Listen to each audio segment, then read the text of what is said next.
have just about covered our view in smoke as they kick it off. Kentucky will get this game underway, kicking it high and deep through the end zone for a touchback, and that's how this game starts here in Lexington tonight.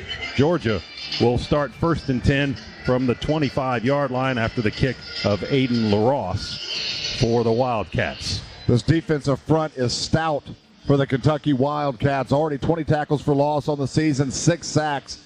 Look for the Dogs, at least early in this football game, very similar to the second half of the Clemson game to start the year for us in the run game, to attack the perimeter and the edges of this defense to try to loosen them up. Kentucky was susceptible to some big explosive plays last week against South Carolina. From the 25, Carson Beck checking off late. Play clock resets at 1 second. Georgia snaps the football, hands it off to Etienne. He veers to the left, and the Cats will tackle him after a 3-yard gain at the 28-yard line. Zion Childress, a transfer from Texas State, the safety, up to make the stop. Georgia will go with tempo here.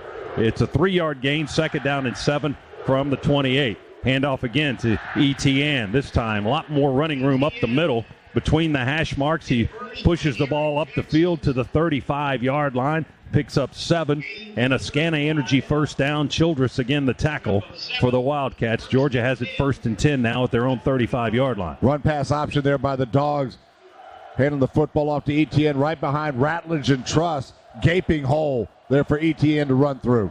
Dylan Bell goes in motion to the left for the Dogs. Again, Carson Beck talks to his center.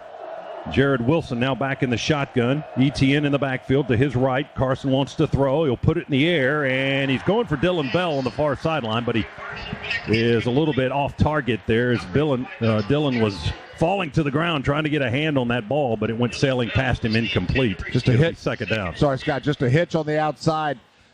Kentucky there played single safety, man-to-man. That route looked like it may have been pushed a yard or two deep, creating the incompletion. Lovett, Smith, and Bell are the receivers in this formation for the Dogs. Etienne now on the left side of Carson Beck. We bring Lovett in motion to the near side. Carson wants to throw. Now he pulls it down and is on the move to the right. He stutter steps, cuts inside the tackler, and up the field to the 40-yard line. He picks up 5. Childress makes another tackle, the safety for the Cats, and it's 3rd down as the Dogs go quickly from their own 40. Kentucky right now getting upfield very, very aggressively. We just mentioned how good they are at resetting the line of scrimmage. Right now, a lot of gray shirts in the backfield very quickly as Kentucky playing with a lot of energy. 3rd and 5 and a few inches from our own 40-yard line, moving to our right. Beck calling it out in the shotgun. They snap it back to him. He pump fakes. Pressure coming. He dumps it up through in the air, and it's incomplete at the Kentucky 40-yard line on the near sideline. Kentucky brought pressure that time. Trayvon Ribka was hitting Carson Beck, making the tackle as he released the football. So Kentucky brought heavy pressure that time, Z, and forced Georgia to throw it before he wanted to. Now the Dogs will have to kick it away. And heavy pressure without bringing any kind of blitz look there either. That's just their 4 rushers right now beating and getting around our offensive line. Carson really very little time to throw the football. Brett Thorson will get into the game early tonight. What a booming kick. My goodness. Hits on the 6 and kicks out of bounds inside the 5. 2 flags are down, and there's some scuffling going on the near sideline. There's another flag as Georgia trying to usher their players out of that huddle. Kentucky on the Kentucky sideline, just about everybody getting involved for the Wildcats. Georgia now getting back on their side of the field. The Georgia coaching staff out onto the playing surface, waving their team back onto the far sideline. But there are 2, maybe 3 flags dropped on the field after Thorson kicked Kentucky in a hole inside the 5. Great job there by Georgia keeping their composure. You can tell Kentucky playing with a lot of energy right now, a lot of enthusiasm. A little bit of after the play shenanigans going on by the Wildcats. Dogs went over, got their guys out of the middle of that melee and just off to the sideline. Really nice job of keeping their composure. Hondo tells me the Australian punter was in the middle of that too, so he wasn't shying away from it. Thorson got a booming punt. Yeah, Thorson's got some size to him, 6'2" and 235. Here's referee Kyle Olson with the explanation. There are multiple fouls on the play, both by the receiving team. During the kick, holding, receiving team, number 21. That's half the distance to the goal from the end of the kick. After the play, unsportsmanlike contact, receiving team, number 99. Half the distance to the goal. That is number 99's first unsportsmanlike foul of the game. First down, Kentucky. Oh, Georgia just piled on that play because Thorson had already kicked him in the hole, and then they had 2 penalties and a dead ball foul. This is going to put them on about the 1-yard line or inside the 1. Yeah, 54-yard punt that time, Eric, by Brett Thorson. Well, listen, he absolutely boomed it, got the ball to bounce out of bounds, and again, just the composure of Georgia there. Can't say enough about it. You can tell this Kentucky team embarrassed by their performance last week, coming out right now trying to prove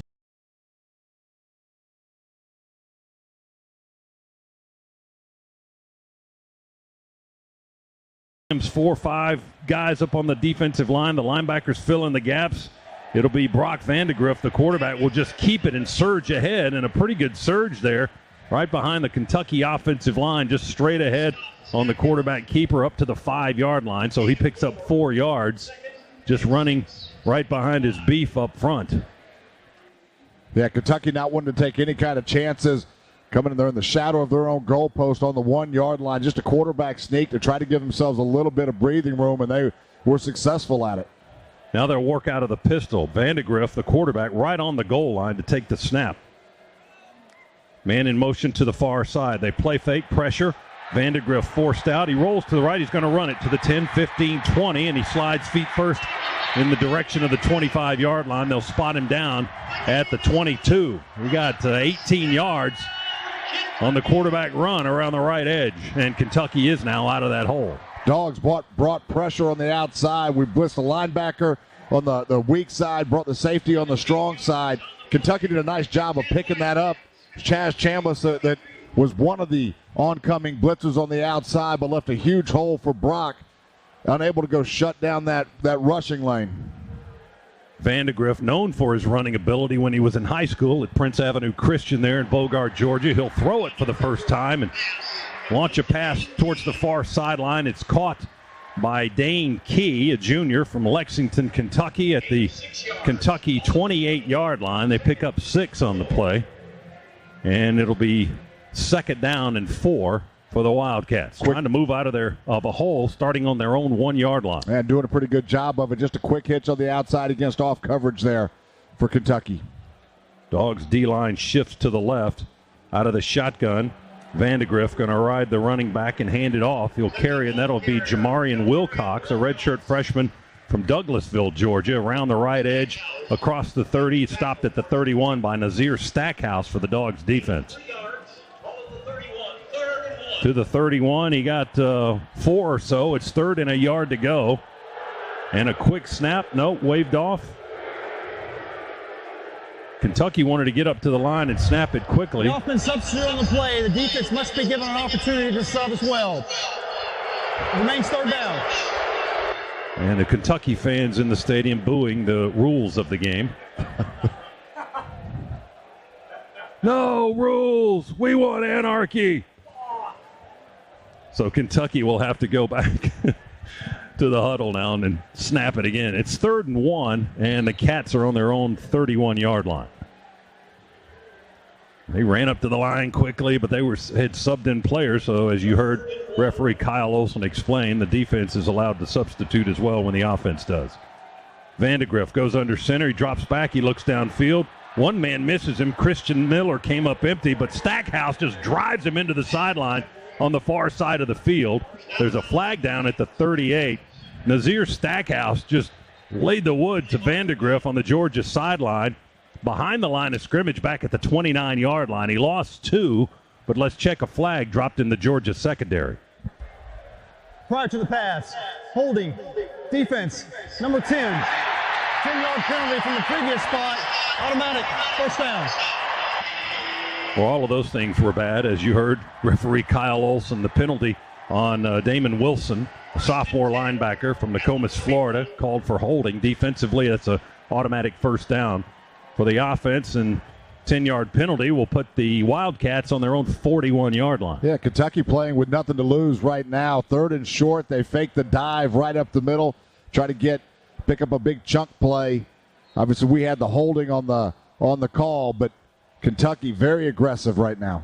Work out of the shotgun. They want to run it. Nowhere to run as Damon Wilson, the first guy to get in the backfield, as Demi Sumo Karngbe was trying for his first carry of the game. He's a senior from Willingboro, New Jersey, transfer from North Carolina State. He is their leading rusher in a running back room that doesn't have a lot of availability tonight because of injuries, and he lost a yard back to the 40-yard line. Wilson hit him first, and then the other Wilson, Raylan, and Xavier McLeod, the transfer from South Carolina, who was a game-time decision, in on the stop as well.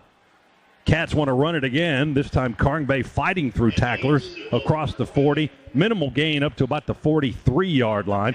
Brought down by Jalen Walker, another Georgia linebacker, the junior from Salisbury, North Carolina.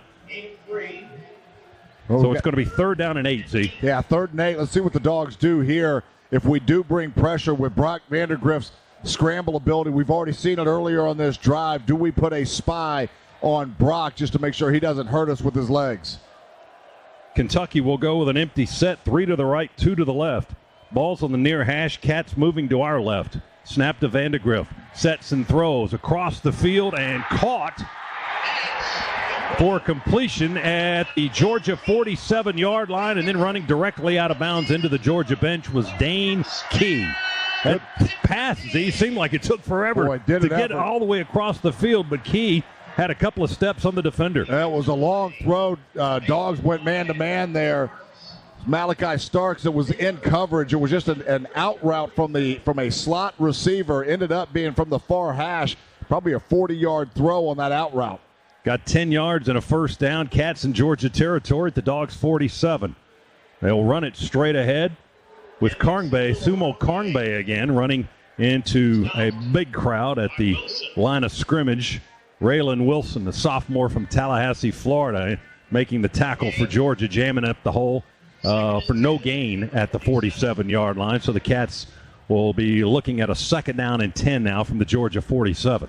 A lot of different offensive looks right now from this Kentucky offense. We've seen bunch formations. We've seen 3 wide receivers. We've seen a couple of tight ends. We've seen empty a couple of times, so throwing the entire playbook of this Georgia defense. They snap it back to Vandegrift in the shotgun. He'll throw it again to the right side. It's caught again, just a couple of yards across the line of scrimmage near the Georgia 45 by Josh Caddis. Dogs in cover 3 there on that play. Good, smart decision by Brock just to take what the defense was giving him, went to his check down just to take a small profit, getting to 3rd and medium. Smile Munden got Caddis, the tight end, out of bounds on the far sideline. They've moved the ball just inside the Georgia 45, about halfway between the 44 and the 45. It's 3rd down and 7 to go for Kentucky in a scoreless first quarter. Cats possessing the football here for a long time on their first possession. Vandegrift is hit in the backfield. Ball came out on the hit. Kentucky recovered the loose ball. Dylan Ray, who's filling in for Jagger Burton, the left guard, recovered the fumble after the hit by Gabe Harris, a sophomore from Thomasville, Georgia. The edge rusher came in, hit Vandegrift, and the ball just popped right out of his hands. But fortunately for Kentucky, one of the guys in the gray uniform fell on it. That'll bring up 4th down after a big loss back to their own 48. And now they'll have to punt it as that ends the series. Wilson Berry, also from Australia, to kick it away for the Wildcats. Anthony Evans back deep, waves for the fair catch, comes up to the 12 or the 13 and makes the grab. A little bit of contact there at the end of the play. Evans was falling down on the fair catch and made contact with one of the Kentucky punt coverage men, and there's no flag on the play, so Georgia will have it right there between the 12 and 13 for the 2nd time in the ball game. We're scoreless here in the first quarter. 6:34 remaining in Lexington in the opening period. Our first half is presented by attorney Ken Nugent. Injured in a wreck, there's only one call, that's all. 404, call Ken. 39-yard punt by Kentucky. Dogs ball when we come back on the Georgia Bulldogs Sports Network. It's college football season, so you need all the energy you can get. Luckily, Georgia Power knows a thing or two about saving energy. We understand that energy costs are an important part of your budget. That's why we're dedicated to providing tools and assistance that can help make a difference, so you can save your energy for the game. Visit georgiapower.com/myenergy to learn more. Hunger affects every community in America, from children to seniors to hardworking families. So to help those struggling with food insecurity, our Kroger associates work together to rescue nutritious food that would otherwise go to waste. They then distribute it to local food banks in an effort to donate 3 billion meals to those in need by 2025. Because at Kroger, we believe that everyone deserves access to fresh food. Join the Kroger Zero Hunger Zero Waste Foundation to help defeat hunger and eliminate food waste. Visit chcwf.org today. This is the Georgia Bulldogs Sports Network. Your morning shave with Barbasol is a time for self-reflection. Look in that mirror and ask yourself, can I make a real difference in this world? Of course you can. Just not today. There's football on. Barbasol. It's a can of can-do. Sync My Game. If you have a DVR and streaming device, head to syncmygame.com for Learfield. It's never been easier to hear the impassioned voices of your favorite radio crew synced with the TV. The Piedmont Bank is a proud partner of the UGA Athletic Association and presenter of the 2024 Arch Award. As one of Georgia's largest community banks, we are focused on serving businesses and the communities they serve. With headquarters right here in Metro Atlanta, our tailored banking expertise and solutions help meet the diverse needs of our customers so they have what it takes to grow, expand, and thrive. It's what elevates us above the rest. Find a location near you at Piedmont.bank and experience elevated banking for you and your business. The Piedmont Bank, banking elevated. Member FDIC and equal housing lender.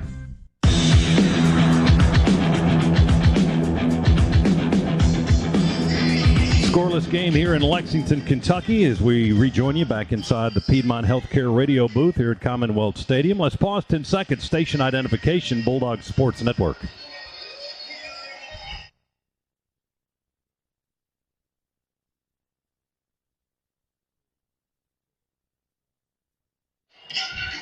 Georgia football brought to you by Barbasol Shaving Cream. Feeling great starts with a great shave, and a great shave starts with Barbasol's thick and rich moisturizing lather. Start your day off right with Barbasol. Let's check in with Shock on the sidelines, brought to you by attorney Ken Nugent. DJ. Hey, fellas, something quick to notice. Kentucky tried to do a lot of stunning and blitzing in that first series. They got to get the communication down. That's what happened in the first series. And on this series, on the first play, Shock, we hand it off to ETN, and he's gobbled up in the backfield, running laterally to the near side. ETN taken down back at the 8-yard line. He lost 5 yards. Again, Zion Childress, who's already made 4 tackles in the game, the senior from Houston, Texas, with another stop there. Georgia behind the sticks now on 2nd down and 15. Yeah, Kentucky single safety bringing Childress up. 8 guys in the box on that play. That play was designed to go off tackle. That was hemmed up. Trevor tried to pop it outside. Out of the shotgun, will throw it in the left flat. Dominic Lovett, again, nothing there. Working laterally, trying to get to the corners as Lovett makes the catch, but Kentucky up to make the stop again. Childress, he's all over the field, tackling Everett at the 8-yard line for no gain on the play. It's going to be 3rd down and 15. Yeah, just a little bubble screen on the outside again. Childress, like you just mentioned, everywhere right now. Dogs unable to hem him up, blocking, and now it's like we just took a timeout. Dogs call a time with 5:32 to go in the first quarter. Kentucky called a timeout. Cats called the timeout, not the Dogs. Just in case you're keeping score at home. 3rd and 15 when we come back with 5:32 to go in the opening quarter. We're scoreless in Lexington. Our first half brought to you by attorney Ken Nugent. Injured in a wreck. There's only one call, that's all. 404. Call Ken. Back in a moment. Bulldog Sports Network. College is about learning things you're interested in from top-notch instructors, working with great people, and building lifelong relationships.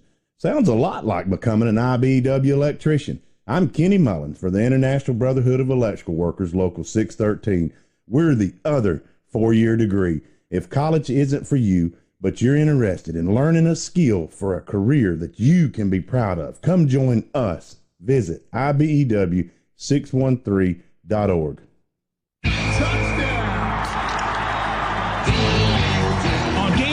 There's nothing like tailgating, touchdowns, and Twisted Tea Hard Iced Tea. Twisted Tea goes down smooth and tastes like real iced tea because it's made with real brewed tea. Cool, refreshing, and a 5% kick of alcohol. Twisted Tea Hard Iced Tea. Look for the bright yellow cans wherever you buy beer. Keep it twisted. Twisted Tea Brewing Company, Cincinnati, Ohio. Please drink responsibly. Okay, I'm not usually one to exaggerate, but you need to drop everything and get to Kohl's because they have so many ways to save right now. I just shopped their customer appreciation event, and not only did I get great deals on a bunch of fall styles, I also got 30% off because I'm a Kohl's card holder. Or if you're a rewards member, you get 20% off. Even non-members can save with 15% off. Plus, you can earn Kohl's cash too. So what are you waiting for? Hurry to Kohl's and thank me later. Offers end September 22nd. Some exclusions apply. See store or Kohl's.com for details. Piedmont is passionate about Georgia, about each and every person that makes our state incredible. That's why we're leading real change in healthcare, dedicating ourselves to providing a quality patient experience through innovation, personalization, and teamwork. What does that mean for you? You get up-to-date treatment, collaborative care, and the best possible outcomes. To see more about our commitment to raising the standards of quality in Georgia, visit piedmont.org/quality care. Piedmont, real change lives here.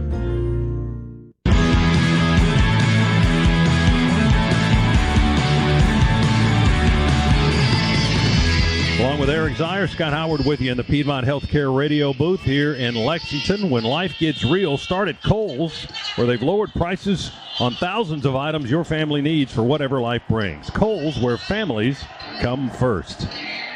Third down, 15 to go for the Dogs. We're on our own 8-yard line. Georgia's run 7 offensive plays in the game so far, and Zion Childress has made the tackle on 5 of them for the Kentucky defense. Yeah, he has been everywhere on the field right now, making plays all over the place. Dogs huddle at the 5. Kentucky's defense kind of moving around slowly, but ready to get this play underway as the TV guy leaves the field with the countdown clock, and now we should be ready to go, but it's 3rd and long for the Dogs in a hole on their own 8-yard line. Beck in the shotgun. Colby Young wide to the left on the numbers. One receiver to the near side, and that is Smith. And Lovett is in the slot to the right as well. Etienne in the backfield with Beck. Wilson to snap it. There it goes. Snap is low. Ball is loose. Picked up by Beck. He throws it. It got tipped, and it's incomplete at the 10-yard line. Etienne. Everything that could go wrong did go wrong on that play for Georgia. We're just lucky to get out of here being able to punt it. Boy, no doubt about that. Dogs a little bit flustered here on the offensive side of the ball. Kentucky there sitting back in just a 2-cloud look or a Tampa 2 look. And a middle linebacker deep as well, forcing Georgia to throw it underneath the sticks. Really, all we could do there, though, was just scoop it up and not get a safety. Low snap, hurried throw, tipped ball, incomplete pass. Live to play another day. Play clock down to 3. Georgia punting it out of the end zone with Thorson. High, hanging kick, not real long, going to come down near midfield, take a Georgia bounce across the 50 and out of bounds into the Georgia sideline. And looked to be around the Cats' 49-yard line. We'll see where the official spotter is and where Kentucky will start with the football. Well, Kentucky now winning the field position battle. They'll get their second series coming up here in a moment. 5:17 to go in the first quarter. That was a 43-yard punt by Thorson that time, and Kentucky with excellent starting field position. We're scoreless in the first quarter. We got another timeout here on the field. First half presented by attorney Ken Nugent. Injured? You know who to call. There's only one. One call, 404. Call Ken. Georgia nothing, Kentucky nothing. Back after this, Bulldog Sports Network. Introducing Zaxby's new Chicken Finger Tacos. Now available in Chipotle Ranch with Pico and Avocado Ranch BLT. Chicken experts since 1990. Chicken taco experts since now. Head to your local Zaxby's to try both flavors today. This football season, the Bulldogs won't be the only ones scoring. Let First Franklin Financial help you score the cash you need with a loan up to $15,000. At First Franklin, we offer fast approvals, fixed rates, and payment plans to fit any budget. To find the Georgia branch near you, visit us at WeMakeLoans.com. All loan terms and APR depend on meeting our underwriting and income criteria and may require collateral. First Franklin Financial Corporation, NMLS number 141654. Georgia residence licensing number 5656. Offer not available in North Carolina. Hello, dog fans. This is Trip Strickland with Georgia Metals, and we've been real busy in the off-season. Georgia Metals has expanded into 7 states. Chances are, wherever you are, we are too. So go to GeorgiaMetals.com and call a location near you and give our salesman a hearty roof for a discount on your next project. Don't go anywhere. The Dogs are coming right back. You're listening to the Georgia Bulldogs Sports Network. Home isn't just a place, it's a state of mind. Like curling up in a comfy chair while it's cold outside, with a warm drink, or maybe even a wine in hand. As you watch the world go by outside your window. Short rib. Good afternoon, this is your captain speaking. Which is why at Delta, our people do our best to make you feel at home. Refill? Long before you get there. Delta, keep climbing. Progressive presents Renter's MVP's Most Valuable Possessions. Today's MVP, Tom Kelly's carbon fiber mountain bike. Because more than riding his carbon fiber mountain bike, Tom loves telling people about his carbon fiber mountain bike. Friends, family, even a local barista knows about his carbon fiber mountain bike. And that's why Tom's carbon fiber mountain bike, if you haven't heard about it, is today's MVP. Keep your most valuable possessions protected by bundling your renters and auto insurance with Progressive. Progressive Casualty Insurance Company affiliates and other insurers not available in all states.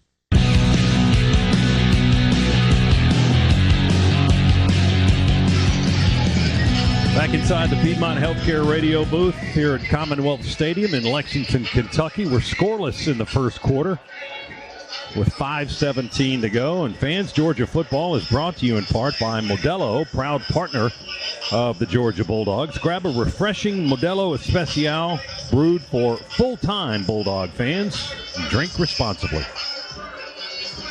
Cats with the football again. They will start this possession on their own 49-yard line. Well, the story of this football game up to this point is Childress, a strong safety from Kentucky, just all over the field, wreaking havoc with his Georgia offense. See if our defense can now answer.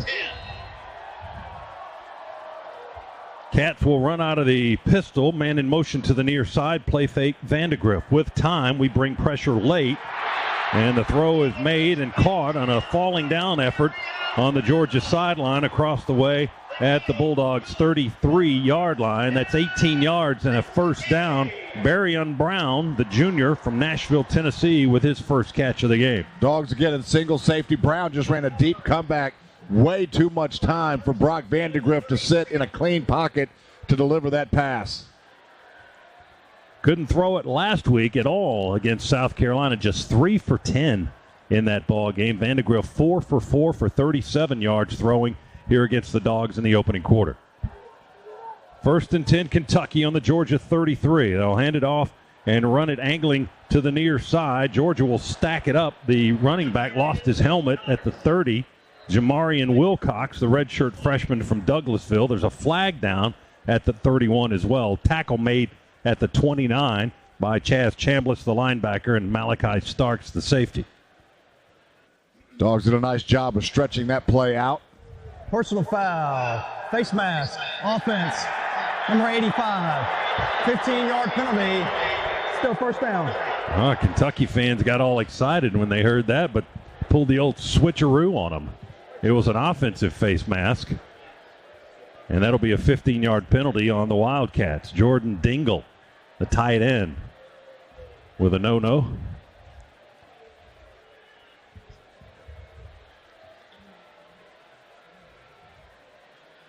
And the ball back at the Georgia 48-yard line.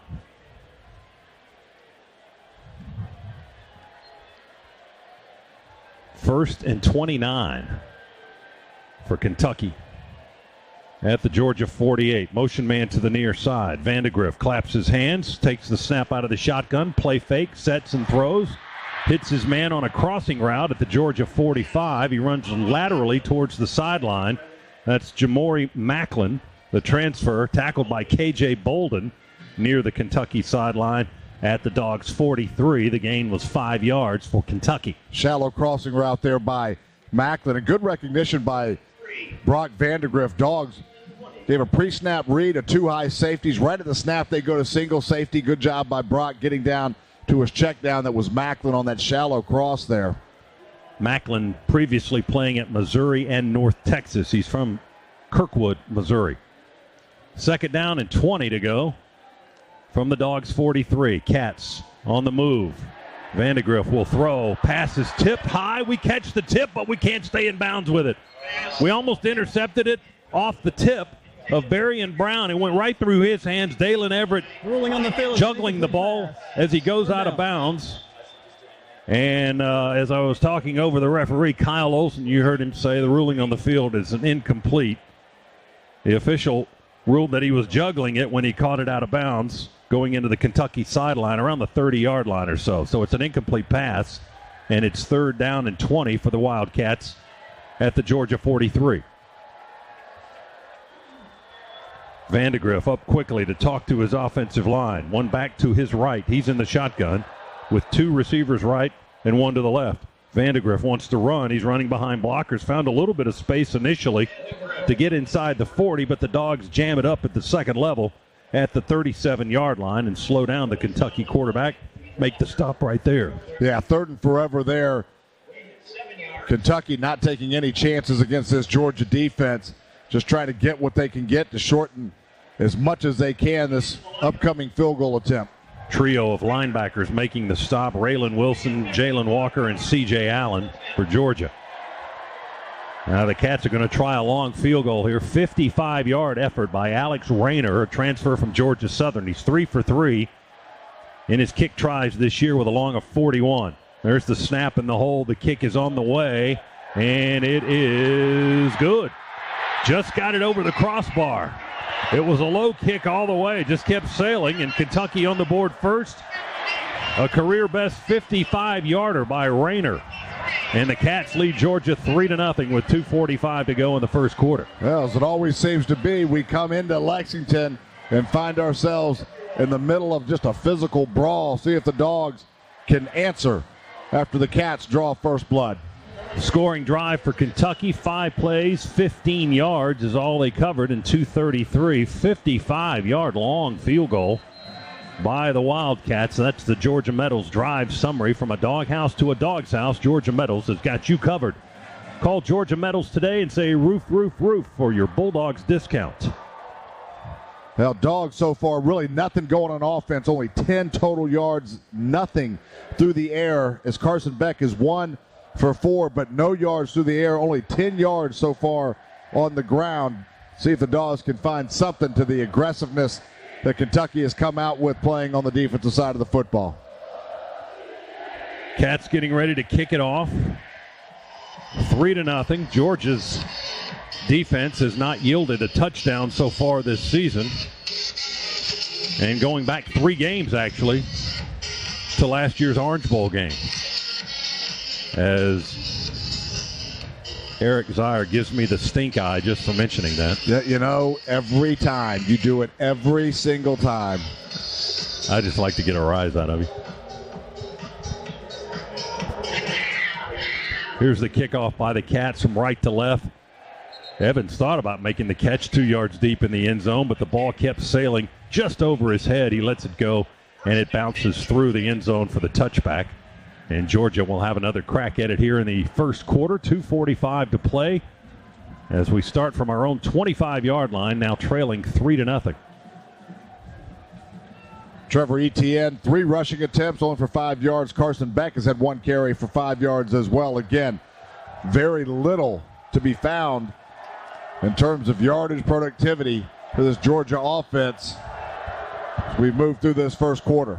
First time this season the Dogs have trailed in a game. It's just 3-0, and Dogs offense going back to work here from their own 25. They bring Arian Smith in motion to the near side.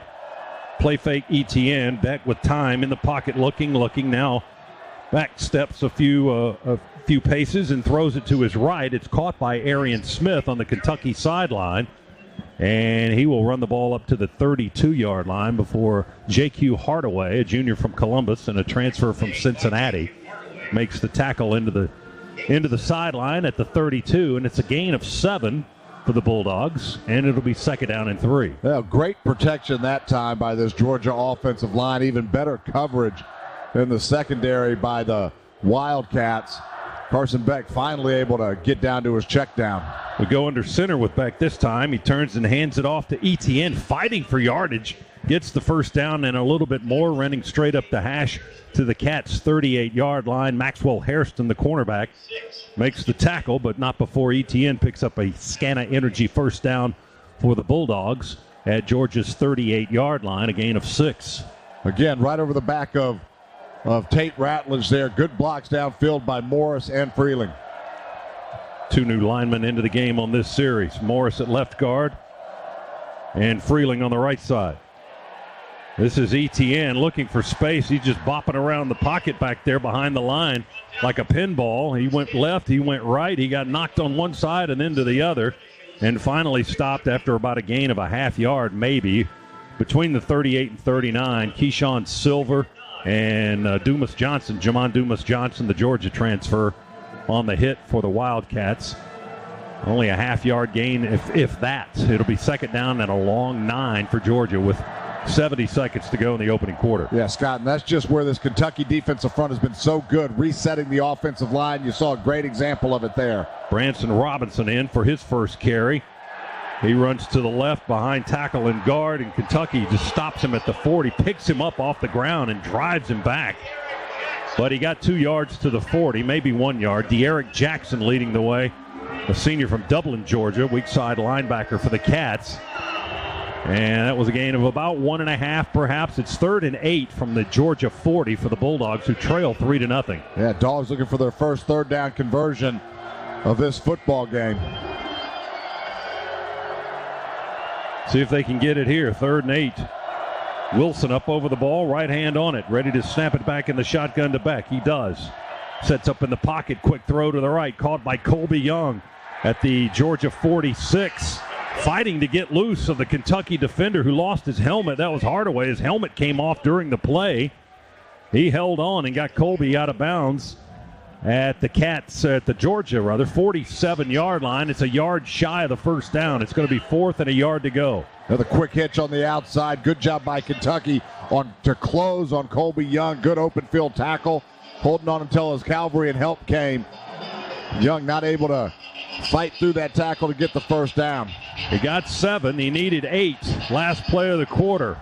First period ends right there. Cat fans like what they're seeing. They're waving their towels here at Commonwealth Stadium at the end of the first 15 minutes. Their team leads Georgia by a score of 3-0. A 4th down play coming up for the Dogs when we continue with quarter number 2. Our first half is presented by attorney Ken Nugent. Injured in a wreck, there's only one call, that's all. 404 call Ken. Kentucky 3, Dogs nothing. Back.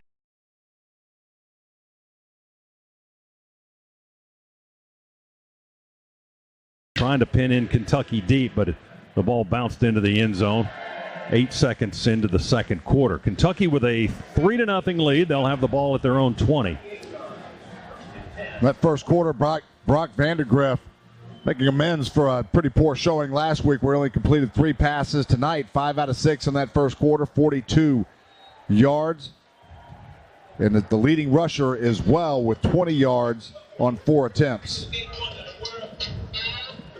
Dogs on defense with Miller, Ingram, Dawkins, and Stackhouse across the front. Damon Wilson, the linebacker, up on the right edge. They send a man in motion in that direction. Vandegrift will whip it out to the near side and complete a pass to Brown, who veers inside the near hash mark, runs into Jonel Aguero, the star, and he's tackled at the 23-yard line. 3-yard gain. Let's go down to Shock on the sidelines. DJ's reports brought to you by attorney Ken Nugent. Shock.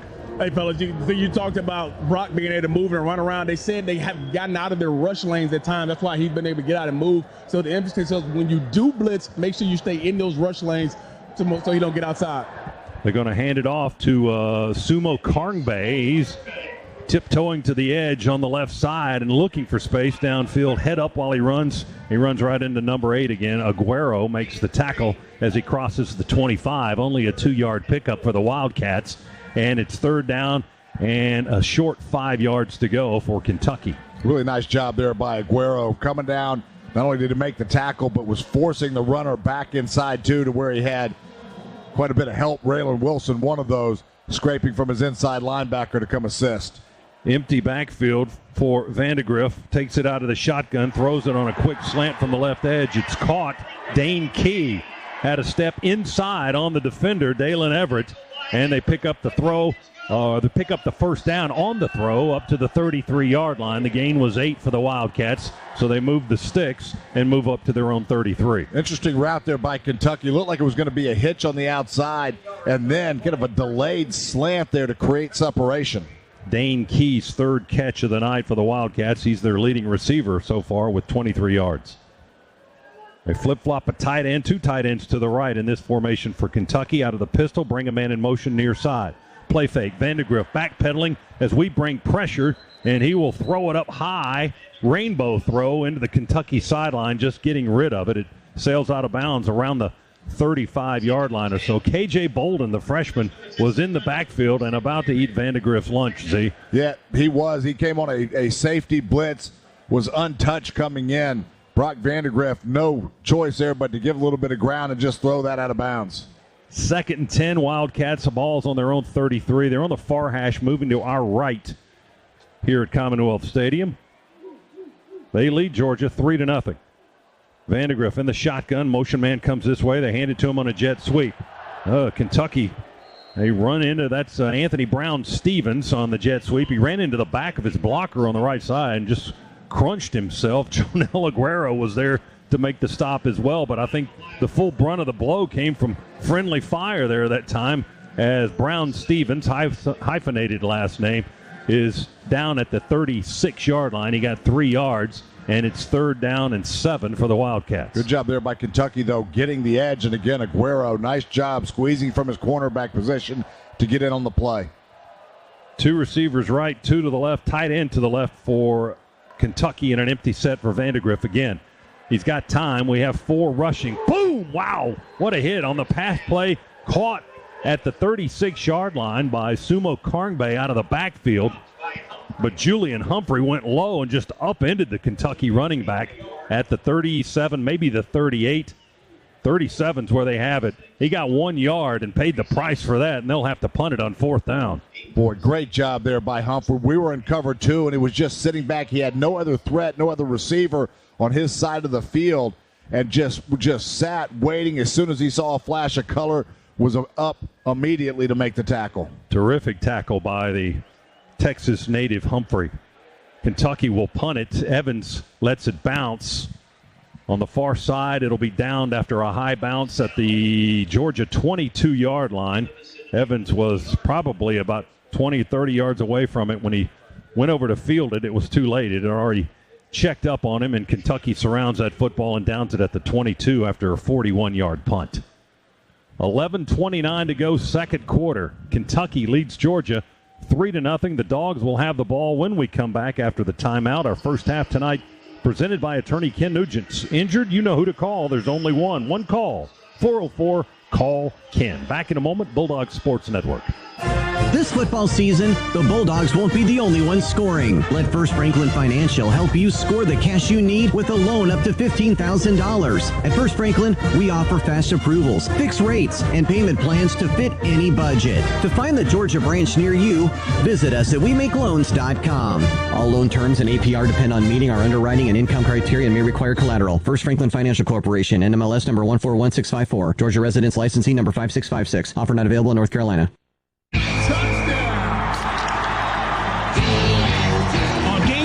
There's nothing like tailgating, touchdowns, and Twisted Tea Hard Iced Tea. Twisted Tea goes down smooth and tastes like real iced tea because it's made with real brewed tea. Cool, refreshing, and a 5% kick of alcohol. Twisted Tea Hard Iced Tea. Look for the bright yellow cans wherever you buy beer. Keep it twisted. Twisted Tea Brewing Company, Cincinnati, Ohio. Please drink responsibly. The dogs are heard right here. This is the Georgia Bulldogs Sports Network. Hey there, it's Hondo. With a veteran quarterback guiding the offense, the Dogs are pointed toward another championship season. If you're facing difficult changes at home, let Meriwether and Tharp's veteran divorce lawyers guide you to a victory in your case. Your kids, your money, your house, you've got questions. Meriwether and Tharp has answers. Helping clients through difficult times for over 25 years, Meriwether and Tharp. Proud sponsors of the Georgia Bulldogs, thegeorgiadivorceteam.com. Cracks in your basement walls? Well, you could rent a backhoe and fix the foundation repairs yourself. Of course not. So why would you hire a company that doesn't have licensed engineers on staff? Engineered Solutions of Georgia has a team of licensed engineers on staff. If you have cracks in your basement wall, call my friends at ESOG for quality work. Neil Honda Williamson for ESOG, proud sponsor of the Dogs, Engineered Solutions of Georgia. 678 ESOG now.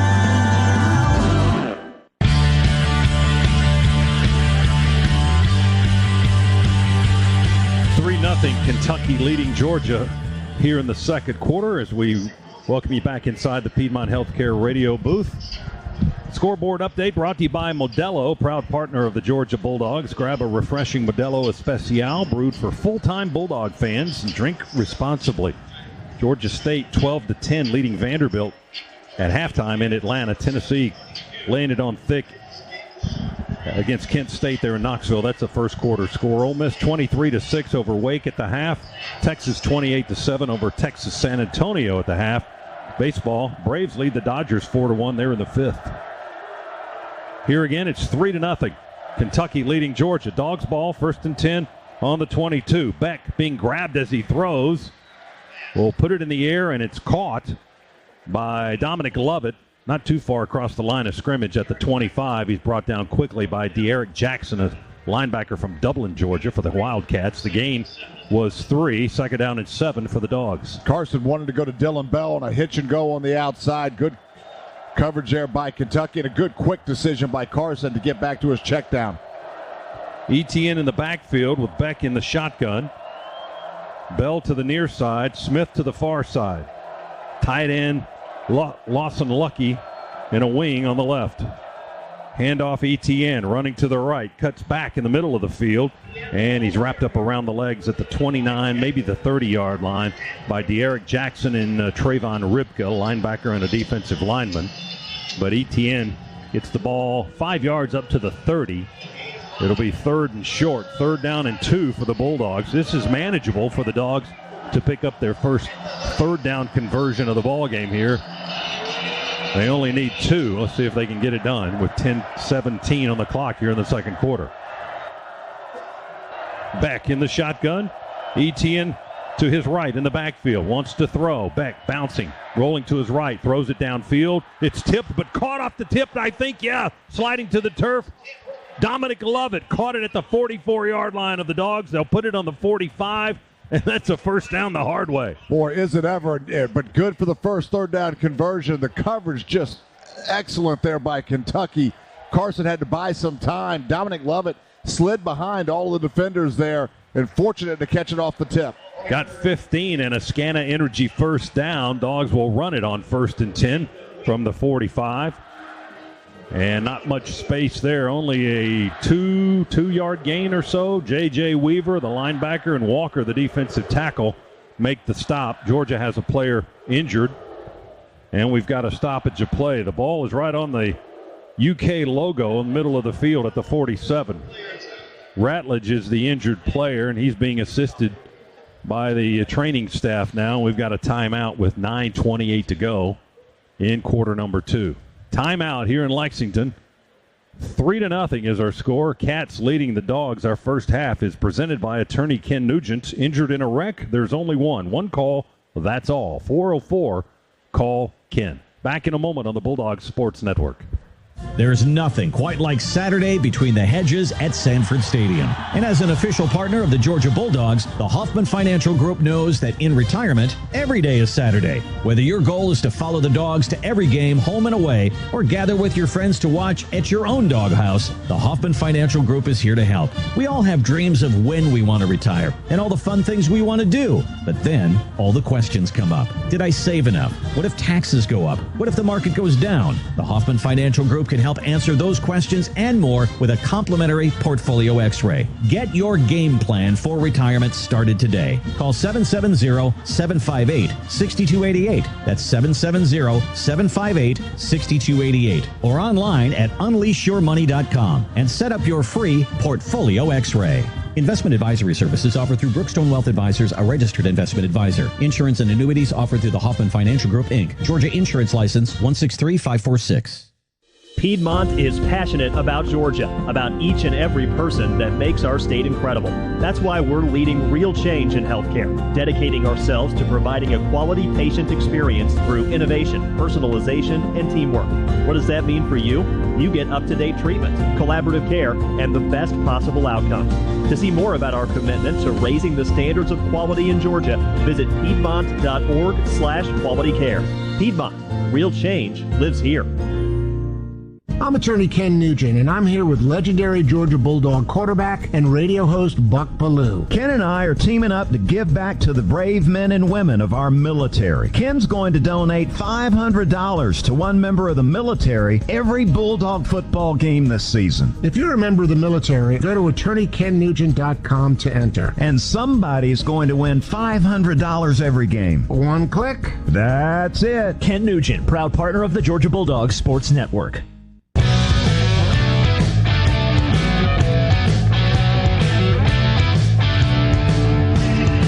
With Eric Zier, Scott Howard back with you in the Piedmont Healthcare radio booth here in Lexington, Kentucky. Tate Ratledge, the injured player for Georgia. They took the senior offensive lineman into the medical tent. He had to have assistance walking off with a left leg injury, it would appear from our eyes up here.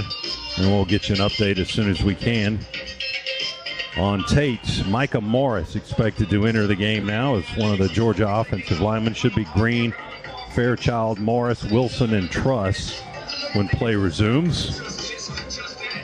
The Dogs trail 3-0. 55-yard field goal for Kentucky. That's been all the scoring. Georgia hasn't threatened yet here in the first half with 9:28 to go. Now it's been a struggle for the Dogs. Carson Beck now 5 for 8, only 32 yards through the air. Nothing has been able to pop wide open. Really good coverage by Kentucky. He's been forced to get to his check down, throw after throw after throw, and then the 1 third down conversion we get a little lucky. It was off of a deflected pass. Dominic Lovett able to corral that, though, and hopefully that gets something going for us. Micah Morris is in at right guard for the Dogs. Beck in the shotgun.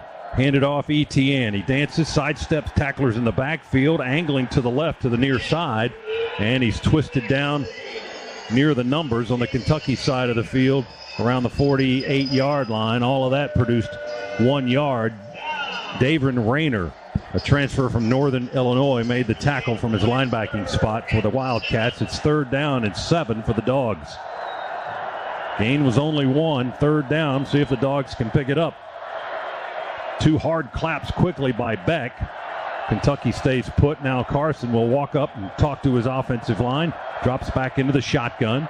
Etienne in the backfield to his left. 2 receivers to each side. From their own 48. Beck quick throw. And it's a little short. And Everett had it bounce off his hands. It's intercepted off the bounce. Kentucky off and running far sideline. And they will get to the end zone for an odd tipped pass pick 6. Zion Childress. Who else? Boy, Childress has been absolutely everywhere. And you're right, just deflected. Dominic Lovett had a little out route that he ran. That ball was thrown low as Kentucky brought pressure, but the ball just bounced right off of Dominic Lovett. And Childress right there to make the pick. And no one could catch him as he had a convoy out in front of him. 55 yards on the interception return for the touchdown. Childress with his first interception of the year. That play is under video review. Initially, Z, and we'll look at a replay here, as you heard Kyle Olson, the referee. So they're going to review here. That ball may have hit the ground there. I think it did hit the ground. Dogs are going to get a break here. It was the ball looks like it did hit the ground and then popped up. Dominic Lovett was stretching out. He had two hands around each end of the football and trying to go to the turf and make the catch, but it looked like the ball hit the turf pretty hard with his hands wrapped around it. That's why it popped up so high, and that's why Childress was able to catch it on that bounce and run 55 yards for an apparent touchdown. But the play's under review. That's brought to you by Pruitt Health, where family makes us stronger. Proud partner of the Georgia Bulldogs. Well, this one likely is going to come back after we've seen it a couple of times. The ball definitely hit the turf, which is why it was able to bounce so high. The only question is where his hands underneath it. Look that we just had. It looks like the ball clearly hit the turf. Kyle Olson, the referee, getting a look at the video monitor on the field, but the referee's not in on the decision here. The process is made by the replay officials here in the booth and by SEC headquarters in Birmingham, Alabama. Those are the guys that make the decision, and they relay that information to the referee, Kyle Olson, here, and he will tell this audience gathered at Commonwealth Stadium. 8:18 to go in the second quarter. Scoreboard says 9-0. So the ruling on the field was a touchdown on an interception.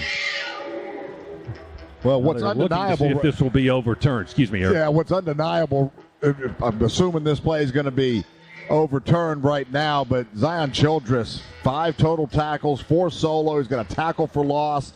If this stands, you can add an INT and a touchdown to that mix. After video review, the pass was incomplete. There is no touchdown. It'll be 4th down at the minus 48-yard line. Well, that's good news for Georgia that they reviewed it and it gets overturned, which in our eyes was the right call. It clearly looked like on video replay that the ball did hit the turf, and that's what caused it to bounce up like that. So Georgia gets to live to play another day with the score the same at 3-0, but they'll send on the punt unit, and Brett Thorson, who for all his humorous joking about not playing much, is on the field a lot tonight for the Dogs here in the first half. 4th down for the Dogs, 4th and 7 from Georgia's 48-yard line. Bo Gardner up over to snap it. The transfer from UCLA snaps it back to Thorson. He'll try to kick Kentucky in deep. Hangs this one up high. Wobbly ball. Going to come down at the 4 and check up there. Takes a bit of a Kentucky bounce, but it checks out of bounds on the near sideline at the 8. Got the job done. Kentucky will start inside their 10 at the 8 after a Thorson pooch punt of 44 yards. Usually pooches are, 30 to 35 maybe. Not with him. But Thorson can pooch it just about anywhere on the field. And that's what he did there, a 44-yard punt out of bounds. Hit on the 4, out of bounds at the 8. So the Dogs defense, let's see if they can come up with a big play here to kind of change the momentum of this ball game with 8:10 to go in the second quarter. And the Cats leading it on the strength of a 55-yard field goal, 3-0. Yeah, Scott, you bring up a good point. It feels like the score is only 3-0, but it feels like the Dogs are just got a tidal wave coming against them right now. Vandegrift, play fake, and he sets up and throws a yard deep out of the end zone. He spins and just slings it in the air left, sailing high over the head of his intended target, Anthony Brown-Stevens. He throws it into the Georgia bench, incomplete. It'll be 2nd and 10 for Kentucky at the 8 as we go down to the Ken Nugent sidelines. And DJ Shockley. Shock. Hey, fellas, look, injury report. We saw Tate Ratledge go out. He has an ankle and a left ankle and knee. He's out. All right, Shock, thank you. That's not the news we wanted to hear, but thank you for the report. As Ratledge has gone into the locker room, or is headed in that direction anyway.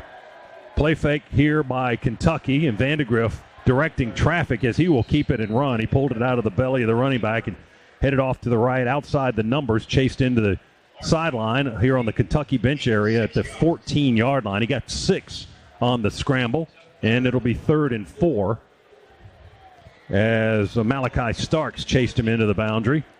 3rd and 4 for the Wildcats on their own 14-yard line, leading Georgia 3-0. Run pass option there by Kentucky, and Brock Vandergriff snuck his tight end out. If he would have had quick pressure, he could have dumped it to the tight end. Also had a deep comeback that he could have gone to as well, but a smart decision there by Brock to run it. Important play here for Georgia. If they can hold the Cats to punt, they might get good field position on the exchange. Vandergriff hit as he throws right up the gut. He took one in the gut. He got the ball off, and it's incomplete on the near sideline, and now a flag has been dropped. 2 flags back at the 3-yard line where Vandergriff was hit. I think Vandergriff got confused on the coverage. I'm not sure what the flag is. Personal foul, roughing the passer. Defense, number 93. We're driving the quarterback into the ground. 15-yard penalty, automatic first down. Jalen Walker, I think, was the guy on the hit, and it looked like he hit him clearly in the target zone on the quarterback, which is usually from the knees to the chest.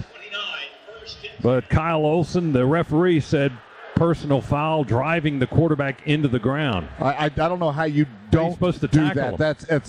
That's an unbelievable call right there. There's no way to go hold up. His momentum just carried him into Vandergriff. No way you pull up from that. Kentucky gets a freebie, 15-yarder and a first down up to their 29.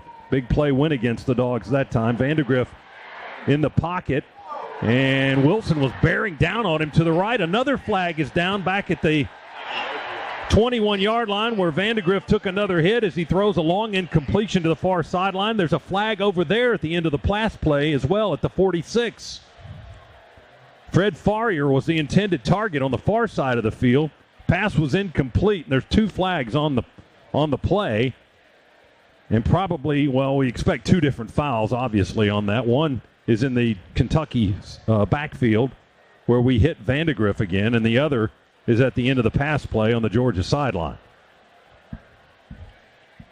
Well, if they're going to call roughing the passer on that one as well, we actually pulled up on that play. So you're not going to be able to sack the quarterback at this rate. Yeah, it's just, let me run by you and yell at you. Yeah, can you put a flag? We'll pull out his towel, and he'll be down. The officials are still talking it over on the far sideline near Georgia's bench.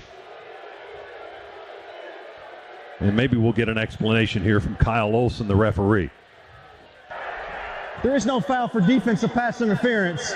Personal foul, hands to the face. Defense, number 55. 15 yards will be added to the end of the play. First down. They called that on Jamal Jarrett, the sophomore from Greensboro, North Carolina. So 15-yard penalties are just about all of Kentucky's offense here on this play. Would he catch the ball on the far sideline then? It's a completed catch. I thought it was incomplete. So now they're going to review that because the penalty was 15 yards from the end of that catch, which I thought was incomplete. They called it a catch. Now they're going to review that because right now the line of scrimmage for Kentucky is right around the Georgia 41-yard line. So the play's under review. The catch is. It's brought to you by Pruitt Health, where family makes us stronger. Proud partner of the Georgia Bulldogs. And that'll give us time to pause 10 seconds. Station identification. The Bulldog Sports Network.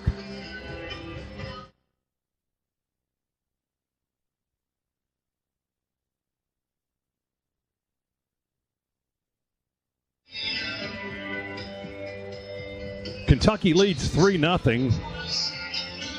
And we're looking at 2 15-yard penalties against the Dogs on this possession. Now, if that last pass play was incomplete to Farrier, then that'll move the Cats back 15 yards because they've tacked on that penalty against Jamal Jarrett, hands to the face, from the end of the play. So right now the line of scrimmage is the Georgia 41-yard line, and the play is being reviewed. Right, a couple of things on that. With Jarrett with the hands to the face, he actually had his hands up around the shoulder pad area, and as he was kind of moving to where Brock Vandergriff was moving in the pocket, his hand just got right to the side of the face. It wasn't a clear hand on the face mask, so another call that's a little bit ticky-tacky there. And then the catch, we haven't seen a real good review of it, but Julian Humphrey actually undercut the receiver there. It was a really nice catch, nice concentration, but couldn't see if both feet got down. All right, TV's jumped into a timeout. We're going to come back a little late. We apologize for that, but we'll take a break on the Bulldog Sports Network. Hello, Dog fans. This is Trip Strickland with Georgia Metals, and we've been real busy in the offseason. Georgia Metals has expanded into 7 states. Chances are, wherever you are, we are too. So go to GeorgiaMetals.com and call a location near you and give our salesman a hearty roof for a discount on your next project. It's college football season, so you need all the energy you can get. Luckily, Georgia Power knows a thing or two about saving energy. We understand that energy costs are an important part of your budget. That's why we're dedicated to providing tools and assistance that can help make a difference, so you can save your energy for the game. Visit georgiapower.com/myenergy to learn more. After you work out, you can feel worn out. Reach for Core Power to recover right. A delicious protein shake with 26 grams of high-quality protein to build muscle. Champion your recovery with Core Power. Proud partner of Georgia football. Learn more at corepower.com. This is the Georgia Bulldogs Sports Network. Have you seen roaches, ants, bugs in your home? If so, throw a flag on those ineligible players and call in Breda. Roaches, ants, termites all get disqualified and terminated when Breda is on your team. Neil Honda Williamson for Breda Pest Management. Breda has delivered 5-star protection for our home for nearly a decade. Give them a shout. BREDAPest.com. Breda, no need to be afraid of bugs. Hey Dogs fans, just like how Georgia Bulldogs make scoring a touchdown look easy, Carvana makes selling your car super easy, and they'll even pay you on the spot. All you need to do is go to Carvana.com, enter your license plate or VIN, answer a few questions, and bam, they'll give you a real offer for your car in seconds. That offer is good for 7 days. If you need to think about it, play by play. If you choose to accept the offer, Carvana will pay you on the spot. In between whistles, go to Carvana.com to get a real offer in seconds and sell your car today. Cats on their own 44 after they ruled that the previous play was an incomplete ball. So Kentucky at their 44. They ran one play during the break. I apologize for that. It was an incomplete pass. And now here on it's 3rd down coming up, as the Cats will run it with Vandegrift, and he's dropped at the 42-yard line by Ty Ingram Dawkins for the Bulldogs, and he loses yardage on that play back to the 42. He lost a couple, so it's going to be 3rd down and 12 yards to go for Kentucky from their own 42-yard line. You're caught up, 3rd down and 12. Cats lead Georgia 3-0. First bad read in the run game by Vandegrift there. Had a jet sweep, kind of a read option there. Should have given it. From the 42, Vandegrift stays in the pocket a long time, but he escapes and runs for the 1st down. Sliding feet first in Georgia territory at the Dogs' 43-yard line. Again, good coverage downfield, but we've got to be more disciplined in our rush lanes. Just got a little out of position. Smile Munden came on a blitz, got a little out of position when he wasn't able to make the tackle. Just too much green grass in front of Vandegrift with his athleticism. Yeah, and he's got some wheels, 15 yards on the run for Vandegrift. 1st and 10 Kentucky at the Georgia 43-yard line. Vandegrift in the shotgun. One back in the backfield. He's got 2 receivers to the left and 1 out wide to the right. They bring a man in motion to the near side. Play fake. Vandegrift this time will be sacked by Ty Ingram Dawkins at the 49-yard line. That was a soft, kind sack. He just kind of bumped him to the turf. Yeah, gently laid him down. Gently laid him down. He wrapped him up pretty good there. No penalties, thank goodness, at the 49-yard line. He loses 6 yards on that.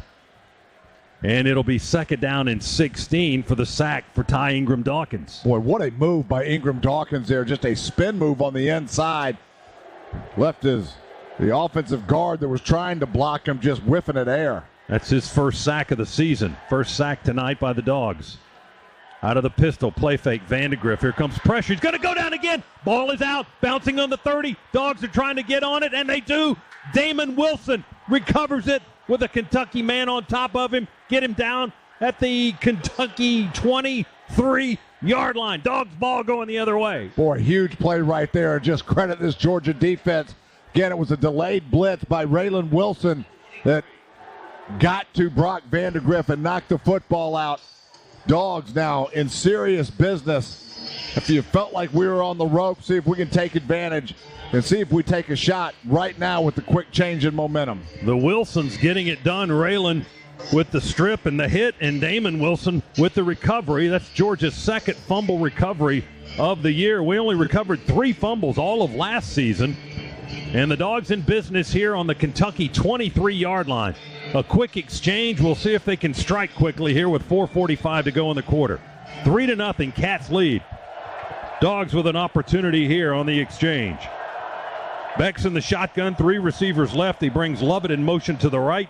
Quick throw out to the left to Smith. Smith fumbles the football, but I think we jumped on it. Smith had it knocked out of his hands, and Oscar Delp dove right on it.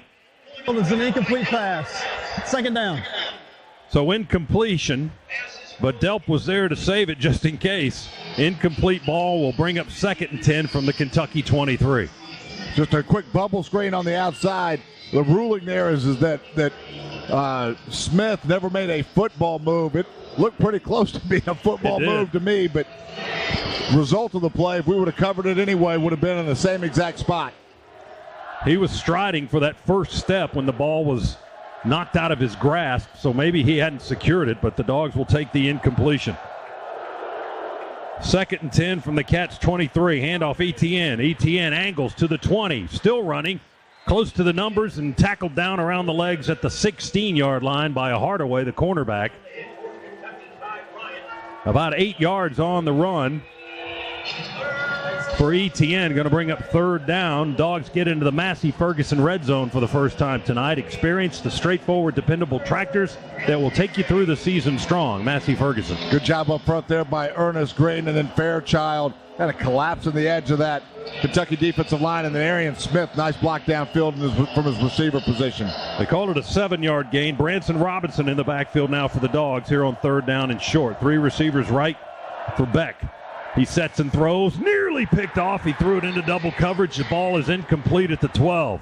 Trying to squeeze it into Oscar Delp. The ball was batted away, and it bounces away incomplete. And it's 4th down for Georgia at the Kentucky 16. And here comes Peyton Woodring onto the field to try to tie the game with 3:53 to go in the 2nd quarter. Well, misread right there by Carson Beck. May have been a little bit confused. They ended up just doing a combo coverage on Delp. Carson forces that one in. Fortunate it wasn't picked off. They'll spot it from the 24. Carson Beck will hold it there. 34-yard try, near hash kicking left. The kick is away, and it is good by Peyton Woodring. Now 5 for 5 in field goal tries this season. And the Dogs have tied it with the 34-yard field goal. And with that good kick, the good hands at Allstate will contribute to the Georgia Bulldogs General Scholarship Fund. Thank you, Allstate. The scoring drive after the fumble recovery by the Bulldogs took 4 plays. It covered 7 yards in 57 seconds. Woodring with the 34-yard field goal, and that's your Georgia Metals drive summary. From a doghouse to a dog's house, Georgia Metals has got you covered. Call Georgia Metals today and say roof, roof, roof for your Bulldogs discount. Scott, these next 3 minutes and 48 seconds going to be really important in this football game. Kentucky will get the ball coming out of the locker room at halftime. So Dogs here have got time. If we can get a quick stop to maybe go put some more, get the football back, maybe put some points on the board and get a little separation. But need a stop here to keep Kentucky from doing anything here to get points and then get the football coming out at halftime. And speaking of halftime, stay tuned for the Breda Pest Management Halftime Report with Neil Hondo Williamson. That's coming up momentarily. Halftime protected by Breda Pest Management. With Breda, you don't have to be afraid of bugs. Here's the kickoff by Woodring, and this one will sail from right to left into the Kentucky end zone to our left. And it'll be a touchback for the Wildcats. They'll take it at the 25-yard line. Our first half tonight presented by attorney Ken Nugent. Injured? You know who to call. There's only one call, 404. Call Ken. So 3:48 remaining. Cats will get the ball back and start at their own 25-yard line in a 3-3 ball game. A 34-yard field goal for the Dogs, a 55-yarder for the Wildcats, and that's all the scoring. Well, Kentucky hasn't been lighting it up on the offensive side of the ball either, as you would imagine in a 3-3 football game, but only 69 total yards, 53 of those through the air for the Wildcats. Vandegrift in the shotgun, offset to his left, and behind him a little bit is the running back, who will take it and run straight ahead off tackle on the left side. That's Sumo Karngbe, who will run it straight up the hash to the 30, where he's stopped by Jalen Walker and Smile Munden, a pair of Georgia linebackers, after a 5-yard gain. 2nd and 5 on the Cats' 30, with the clock moving now at 3:27 here in the second quarter. Kentucky still going no huddle, but not in a tremendous hurry, not with 3 minutes and 20 seconds left on the clock.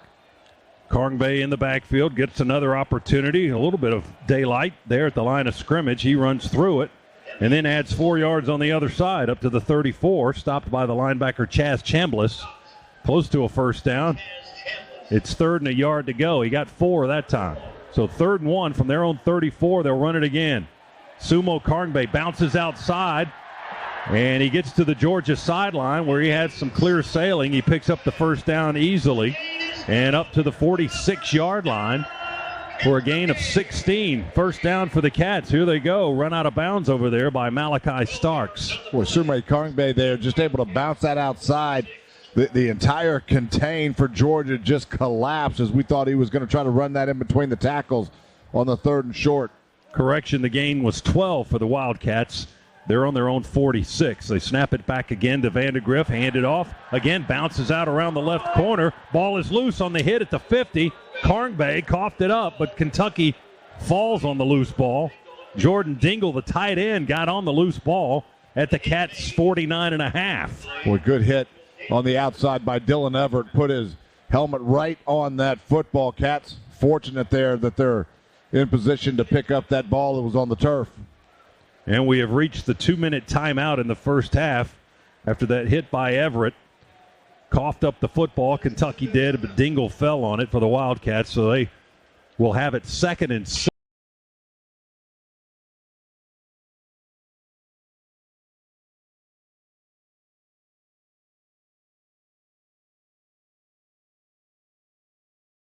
Here in Lexington tonight, our first half is presented by attorney Ken Nugent. Injured? You know who to call. There's only one call, 404-CALL-KEN. We'll be back inside the Piedmont Healthcare radio booth right after this on the Georgia Bulldogs Sports Network. A well-executed game plan is always the key to a victory on the field, and it's the same when it comes to stopping people from dying in crashes caused by drunk drivers. When alcohol is part of the tailgate or any occasion, then the game plan always includes a ride with a sober driver. All drunk driving deaths are preventable, and choosing not to drink and drive saves lives, maybe even your own, and it'll avoid a costly DUI arrest. That's why the Governor's Office of Highway Safety reminds everyone to drive sober so they won't have to pull you over. When you need mealtime inspiration, it's worth shopping Kroger, where you'll find over 30,000 mouth-watering choices that excite your inner foodie. And no matter what tasty choice you make, you'll enjoy our everyday low prices, plus extra ways to save, like digital coupons worth over $600 each week. You can also save up to $1 off per gallon at the pump with fuel points. More savings and more inspiring flavors make shopping Kroger worth it every time. Kroger, fresh for everyone. Fuel restrictions apply. Don't go anywhere. The Dogs are coming right back. You're listening to the Georgia Bulldogs Sports Network. You sit in traffic now, but later, there's an ice cold reward. Modelo, the mark of a fighter. You've earned this rich golden lager with a crisp, refreshing taste. Because you know all your patience is paid out in gold. You remain calm through honks, bumper to bumper, and people yelling. Come on, move! You are a fighter, and Modelo is your reward. Modelo, the mark of a fighter. Drink responsibly. Beer imported by Crown Imports, Chicago, Illinois. With the Georgia Lottery's new Jumbo Cash Scratchers, you can win a ton of cash or a Ford F-150 Lariat truck, which means I should start talking like this instead. The all-new 2024 high-performance Jumbo Cash Scratchers. Built to hold one heavy payload, this scratcher gets the job done. I like this voice. Win up to $1 million or win a 2024 Ford F-150 Lariat truck. Play the Jumbo Cash family of scratchers from the Georgia Lottery. Ford F-150 is a trademark owned and licensed by Ford Motor Company. Play responsibly.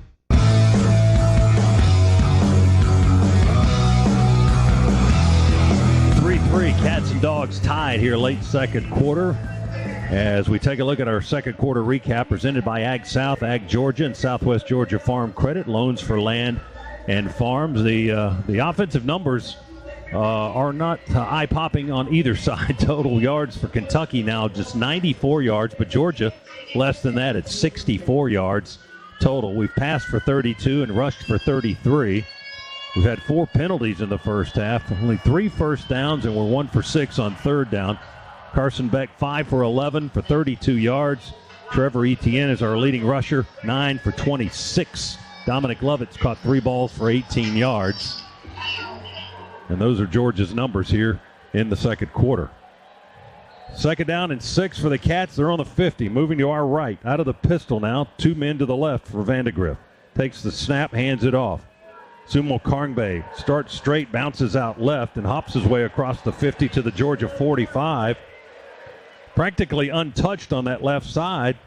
I'm not sure what they're doing to that side of our defensive line, but they're collapsing it's being collapsed. Yes, it is, and it's opening up some running room. He got 5 yards, 5.5. Karngbe that time before he was tackled. Didn't get the first down, however. He needed 6. He got 5 and change, so it's third and less than a yard.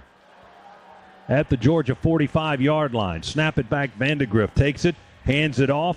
On an angle, he runs on a slant at left tackle, and Sumo Karngbe to the 43 for only 2 yards, but he picks up the first down. Let's check in with Shock on the sidelines, brought to you by attorney Ken Nugent. DJ. Fellas, when it rains, it pours right now. Trevor Etienne is out right now with a left shoulder. Out right now, Trevor Etienne. All right, DJ, that's 2 now. Ratledge and now Etienne, as DJ reports. On this play, Vandegrift will throw it long to the left side, right on the Georgia sideline. It's caught by Fred Farrier at the Georgia 37-yard line. It'll bring up second down and 4. 6-yard gain. Everett in coverage for the Dogs on that last play. Cats moving with some tempo now. They run it with Sumo Karngbe. He runs in behind that line, still standing. And looking, he bounces one way and finds a little crease of daylight and gets inside the 35-yard line of Georgia, tackled at the 34. Still shy of the first down, stopped by Munden and Wilson, the linebackers. Going to bring up 3rd and 1 now. 3rd and 1 for Kentucky. Now, Kentucky's still not going at breakneck speed. 40 seconds left. Kentucky does have 2 timeouts left. Officials stopped the clock, Z, as they discussed something. It stopped at 40 seconds. Now, Kristen Miller having to exit the ball game. Did his helmet come off or something? No, he was on the ground, and I think that the officials blew the whistle because they thought that he may have been hurt. He got up and was okay, but I don't know if they forced him to leave the game. That's what it looked like, at least for a play, and we hustle on Jamal Jarrett into the ball game, while officials are still holding up play with the clock sitting at 40 seconds. Defensive injury qualifies for a 10-second runoff. Kentucky has declined the 10-second runoff. The game clock will start on the snap. 3rd and 2 for the Wildcats, and the ball is on the Georgia 35-yard line, or just inside barely. 3-3 is our score, late second quarter. Cats moving to our right. They snap it to Vandegrift. He play fakes and keeps it and runs around the right edge. We hit him, try to rip the ball out. He stays on his feet and gets 5 more to the 31. Boy, ran right through K.J. Bolden. K.J. came up from his safety position, made contact at the line of scrimmage. Brock Vandegrift, we know how big and physical he is, ran right through that tackle. And then we were trying to rip the ball out on top of that instead of getting him on the ground. Vandegrift chased out of the pocket to the right. He throws on the run into the end zone, but out of bounds. Throws it clearly out of bounds. He threw it in the direction of the end zone, but it sailed wide to the right and landed about 10 yards out of bounds. And now Ty Ingram Dawkins is injured for Georgia. He's still on the ground. And quickly out to check on him. Dogs have already lost 2 starters here in the ballgame thus far. Tate Ratledge, and according to Shock on his last report, Trevor Etienne out for now, and now Ty Ingram Dawkins is on the field, injured on the play. Yeah, well, Ty Ingram Dawkins was one of the 2 dogs. Chaz Chambliss the other, applying pressure there on Brock Vandergrift, forcing Brock out of the pocket and just having to throw that football away. Both teams are huddled up near their sidelines for the injury timeout. 24 seconds remain in the half. A 55-yard Kentucky field goal, a 34-yard Georgia field goal. That's all the scoring. Cats are trying to change that here with a late first half drive. But an injury has stopped play. The Cats will have the ball on the Georgia 31 when we come back. 2nd and 10 coming up. Time to spotlight the first half's best in game stats, brought to you by Old Dominion Freight Line. Old Dominion Freight Line works hard to be the best in the game and is proud to be the official freight partner of Georgia Athletics.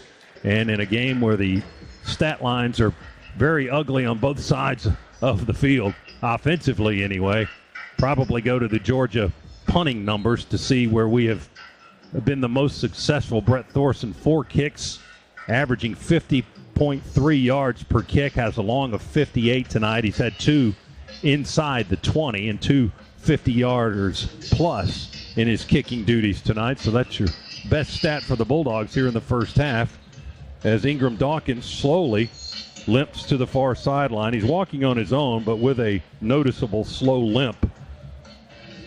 And he will head to the medical tent, I would imagine, here momentarily, or they may just take him straight into the locker room since we're 24 seconds from the half. Kentucky finally over the century mark here in total yards, the first of both teams, over 100 yards total offense on this drive. 2nd and 10 on the Georgia 31. Vandegrift and the Cats in the pistol. Turn around and hand it to Sumo Karngbe. Breaks a tackle from Aguero in the backfield. Spins his way for about 9 yards to the Georgia 22. Close to a first down, but didn't quite get it, I don't think. He's about a yard short. It's going to be 3rd and a yard to go. Kentucky calls a timeout with 15 seconds to play in the half. Yeah, Kentucky right now making a living on the left side of their offensive line, our right defensive front.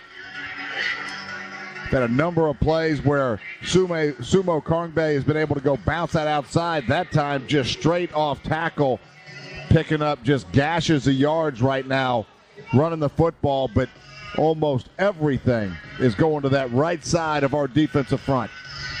Georgia was down Michael Williams and Warren Brinson and Jordan Hall already coming into tonight's game on the defensive front, and now Ty Ingram Dawkins has gone out, so they are just devastated across that front line with a lack of depth. It's 3rd and a yard to go, 15 seconds to play in the first half, and the Cats certainly in field goal range here at the Georgia 22-yard line. 3-3 is our score as we near the end of the second quarter.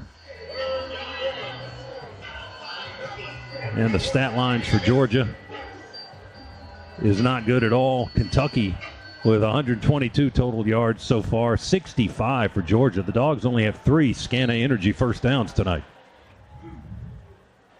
3rd and a yard to go for Kentucky, first down here. Defensive line shifts to the left for the Dogs. Snap it to Vandegrift. He hands it to Sumo Karngbe. Runs through the line of scrimmage and stays on his feet into the second level. Ball may have been coming loose, but Kentucky's going to keep possession. Sumo Karngbe gets up at the 14-yard line where he's tackled by Raylan Wilson, and Dan Jackson, the safety. And the Cats call another timeout to stop the clock with 9 seconds to go. But on first contact, Z, we can't get Sumo Karngbe on the turf. He's 6 feet, 210, a transfer from North Carolina State. Came in as their rushing leader with 129 yards so far this season. Tonight he's rushed for 56 on 13 attempts, and much of that, after initial contact. Yeah, much of that just on this drive, as he's been able to find big chunks of yardage. I'm a little surprised that Kentucky burned their last time out right there. The clock had stopped with the moving of the chain. Surprised they didn't clock it, at least to give themselves one shot at the end zone.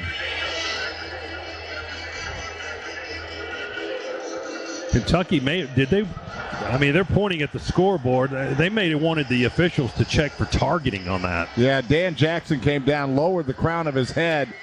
Wasn't helmet to helmet, kind of grazed his helmet, but more going towards his shoulder.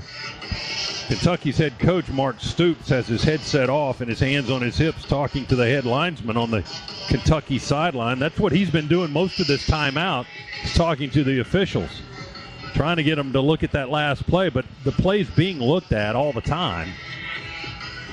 Kirby Smart out on the field as well, staying around on the hash. He's got the defense huddled up around him right now. If the replay officials thought that there was a targeting on the play, they will buzz down to the officials on the field to stop the game. They haven't done that because apparently they have determined that there was no targeting on that last tackle by Dan Jackson. So we continue with 9 seconds. Cats now, as Z told you, out of timeouts. They have it 1st and 10 at the Georgia 14-yard line. The Kentucky here can't stop the clock again, so whatever they do, they've got to throw it into the end zone. Ingram Dawkins, by the way, is back on the field for Georgia on that defensive front. He joins Stackhouse and Miller. Timeout, Georgia. Dogs will call a timeout now before the snap of the ball. And they'll talk things over. Still with 9 seconds to go, second quarter, in a 3-3 contest. Was this the physicality that we heard about all week long? Is it physical from your point of view, or is it just kind of messy? It's a little bit of both. It's messy because it is so physical. You could see from that opening snap, opening whistle, that Kentucky came to play it, and we knew that this wasn't going to be the same football team that we saw last week. It was a wake-up call for Kentucky. They have come out. They have been physical from the opening whistle. Now Kentucky has sent out the field goal unit on first down with 9 seconds to go, but they don't have any timeouts left. So maybe not confident enough to run one passing play, throw it into the end zone perhaps. They're going to try a field goal right in the middle of the field between the hash marks. Kicking to the right is Rayner. He's already got a 55-yarder tonight. This will be from 32. There's the snap and the hold. The kick is up in the air, and it is good. Looked to be close to that left upright, but he got it inside the wickets there, and Kentucky will take the lead 6-3 with 5 seconds to go in the first half. Pretty good drive there by Kentucky. Again, a little surprised that they didn't spike the football. They lost at least one play without burning that timeout. They could have got one play in, still had the timeout, chose not to go do that. Still get the 3 points on the board, so a good 2-minute drive there by the Wildcats to get a lead. And just a reminder, they get the football again coming out of the locker room at halftime. Yeah, they've dominated time of possession tonight as well, Z. Almost 20 minutes of time for Kentucky here in this first half. Georgia at 10 minutes and 20 seconds. Kentucky 19:35. They had it for 3:43 on that scoring drive. It covered 61 yards in 13 plays. And the scoring play was a 32-yard field goal. That's the Georgia Metals drive summary. From a doghouse to a dog's house, Georgia Metals has got you covered. Call Georgia Metals today and say roof, roof, roof for your Bulldogs discount. Well, part of that time of possession, the Dogs have just not been able to extend drives at all. Dogs 1 out of 6 on third down in this first half. 6-3, Kentucky leads number 1 ranked Georgia. Here in Lexington tonight, they'll kick it away from left to right. 5 seconds to go in the quarter. And here's the kick by LaRosse. He'll boom it through the end zone for the touchback.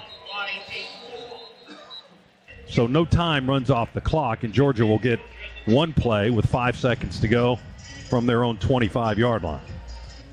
Yeah, Dogs likely just to kneel down here, get into the locker room and see if we can figure this out. Some key injuries in the first half. We've lost one of our starting offensive linemen, Tate Ratledge, to an apparent knee and ankle injury, and Trevor Etienne has not come back, as reported by Shock earlier in the half.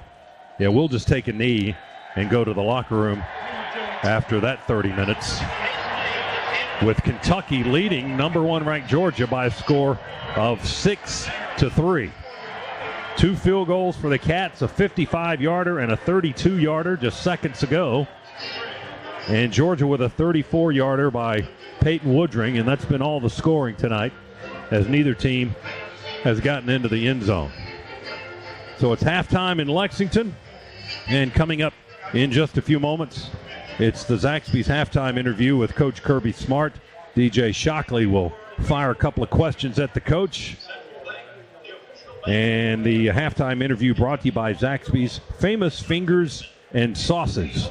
6-3. The Dogs trailing by 3 at the half. And Wood has it teed up on the 35-yard line as Peyton gets ready to kick it away from right to left.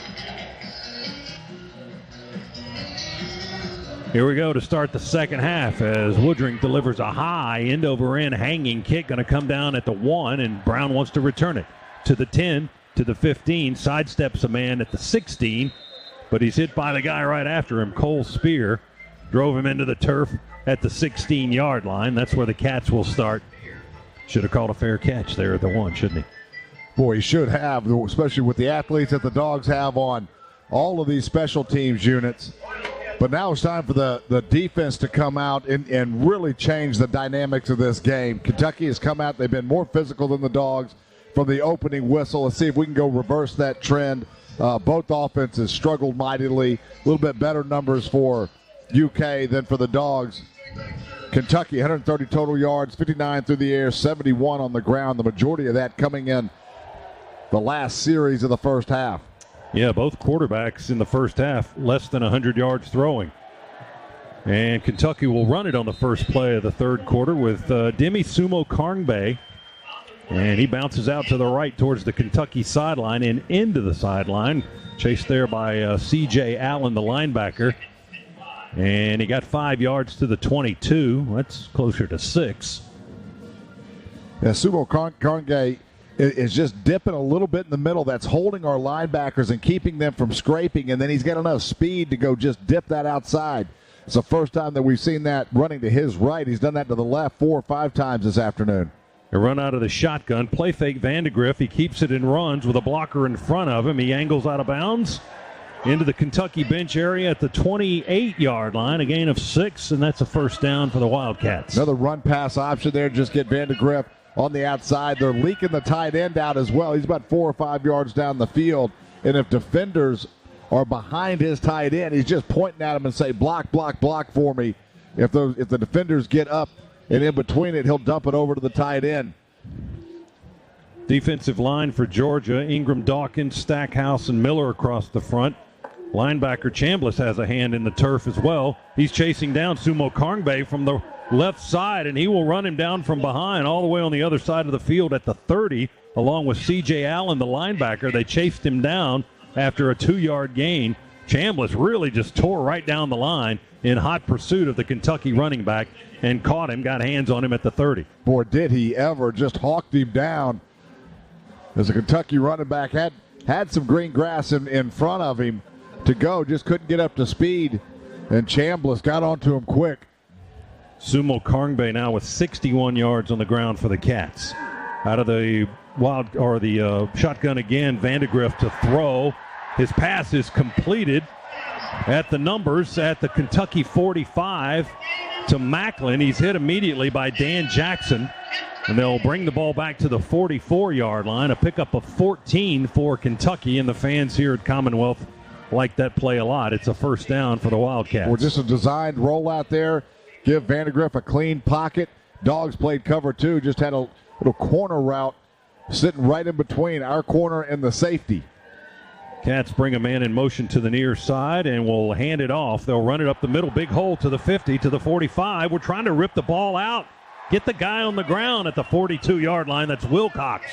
And he got a couple of more yards after we were trying to pull the ball out. Aguero and Starks on the stop. We wanted to come out and be the more physical team and take the fight to them. Not happening right now. This Kentucky offense rolling and pushing our big defensive front backwards on skates. 15 yards for Wilcox, a redshirt freshman from Douglasville, Georgia.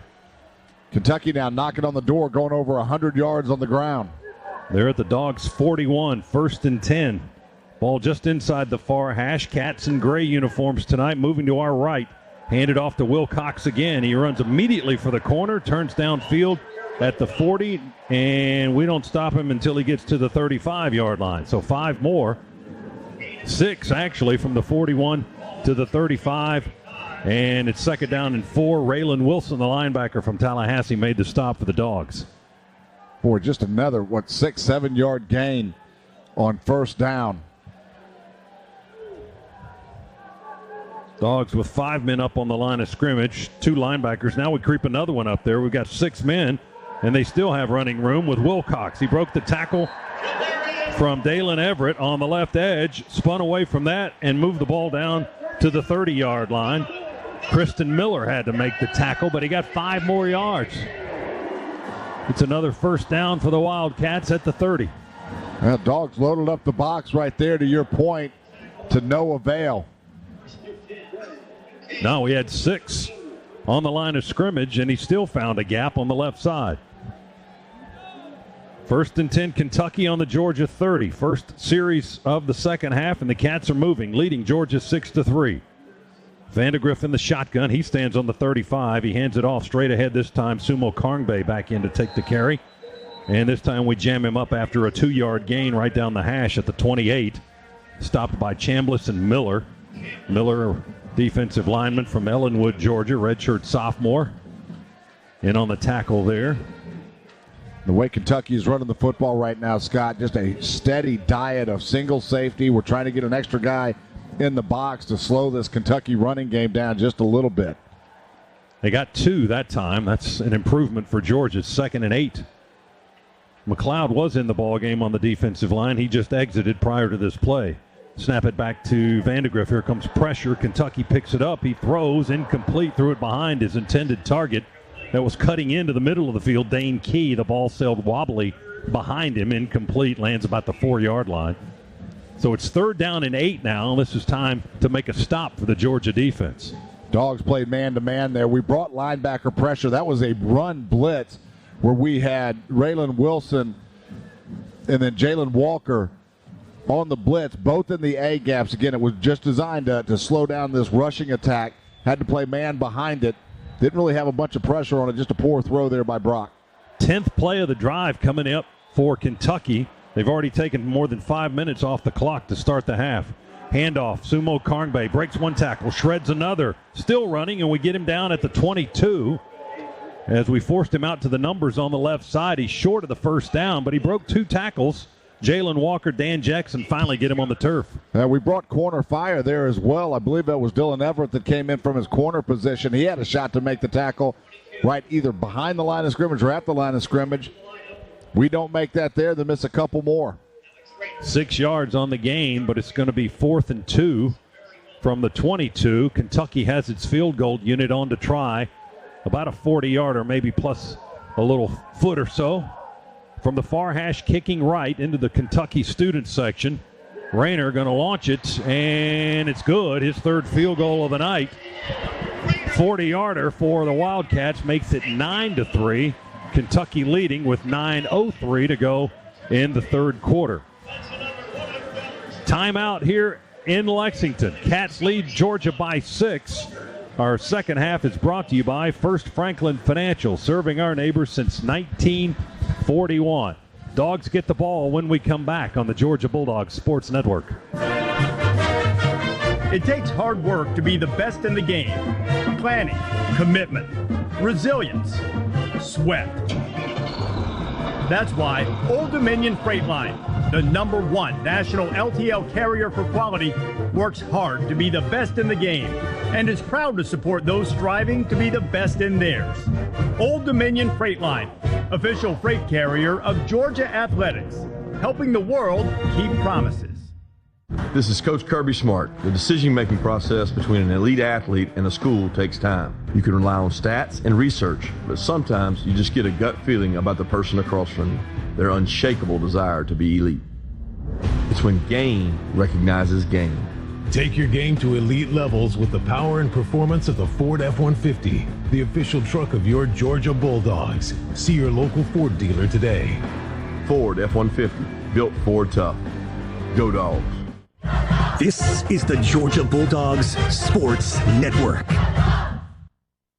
Cracked walls, wet basement? Call ESOG for foundation repair, waterproofing, and engineering. It's Hondo for Engineered Solutions of Georgia, proud partner of the Georgia Bulldogs. Dial 678 ESOG now. Dogs fans in Athens, we have two important rules. Support local business and cheer on the Georgia Bulldogs. This season, we would like to thank our official hometown team partners for their support of Georgia athletics. Georgia Cotton Farmers, Longhorn Steakhouse in Athens, and CertaPro Painters of Athens. Learn more about how you can support these great local partners by finding the Hometown Team Partners ad in the digital game program on GeorgiaDogs.com. Support our hometown team partners and you'll support the Dogs. After you work out, you can feel worn out. Reach for Core Power to recover right. A delicious protein shake with 26 grams of high-quality protein to build muscle. Champion your recovery with Core Power. Proud partner of Georgia football. Learn more at corepower.com.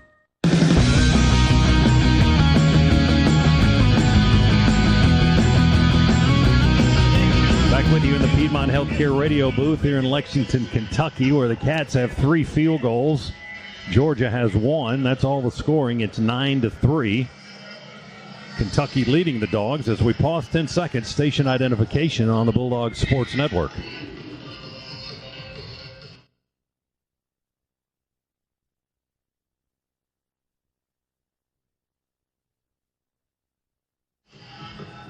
Kentucky scoring drive, 11 plays, 61 yards, almost 6 minutes, 5:52 on the clock.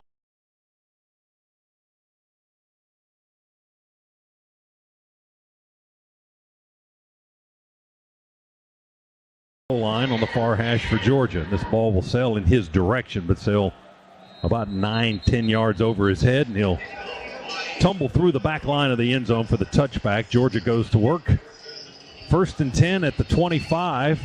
And the good news, even though Georgia trails, is if they can get it in the end zone, they would have the lead. If with a touchdown and an extra point, they would. So they're still within striking range here. And a battle of field goals so far, 3 for the Cats and 1 for the Dogs. Well, it's important here for the Dogs, too, to control this clock for a little bit. Kentucky right now, 25 minutes, 32 seconds of time of possession. We've held it for 10 minutes and 25 seconds. Need to extend a drive. Obviously, we want points, but also important to keep that defense off the field. This is Nate Frazier in the backfield with Beck. Play fake to him. He rolls right, pump fakes, throws it deep down the field. He had Bell, but he missed him at the Kentucky 35-yard line. They had single-man coverage, and Bell had a little bit of separation, 2 or 3 strides from the Kentucky defender, but Beck's pass was off target, incomplete. Boy, Beck could have picked whoever he wanted. Initially, he wanted Oscar Delp. That got covered up. Good job pulling that and not throwing it. Then he backed up. He had Dylan Bell. Then he had Arian Smith on a post route as well. Had both of those guys running free, just unable to connect. Beck in the shotgun. 2 receivers to his left, 1 to the right. 2nd and 10 from our 25. Frazier stays in the backfield. Beck with pressure coming on, throws. He's got a man. That's Lovett. Makes the catch at the 46. He's into Kentucky territory. They twist him down at the numbers on the near side at the Cats' 42-yard line. Ty Bryant, the safety, had to get Dominic Lovett, who was off. Dogs finally open it up a little bit. Kentucky brought pressure again. We didn't have it picked up, but they were man-to-man. Carson just able to get that football out of his hands before the oncoming blitzer got to him. Big 33-yard gain. We throw it out in the right flat, trying to set up a little swing pass to Frazier, and Frazier got bopped around in the backfield there. The blocking broke down on the right side of the line of scrimmage, and Frazier hit behind the line at the 47 by Davron Rayner, a linebacker, and a transfer from Northern Illinois. We lost 5 yards on the play back to the Cats' 47-yard line. Yeah, not the way that you want to start, the way this Kentucky defense has been playing. What they have been susceptible to, even going back to last week, are the explosive plays. Would love to see the Dogs continue to push the football down the field vertically if we can find time for Carson. 4 receivers set, 2 to each side, and flags down. Georgia may have moved early.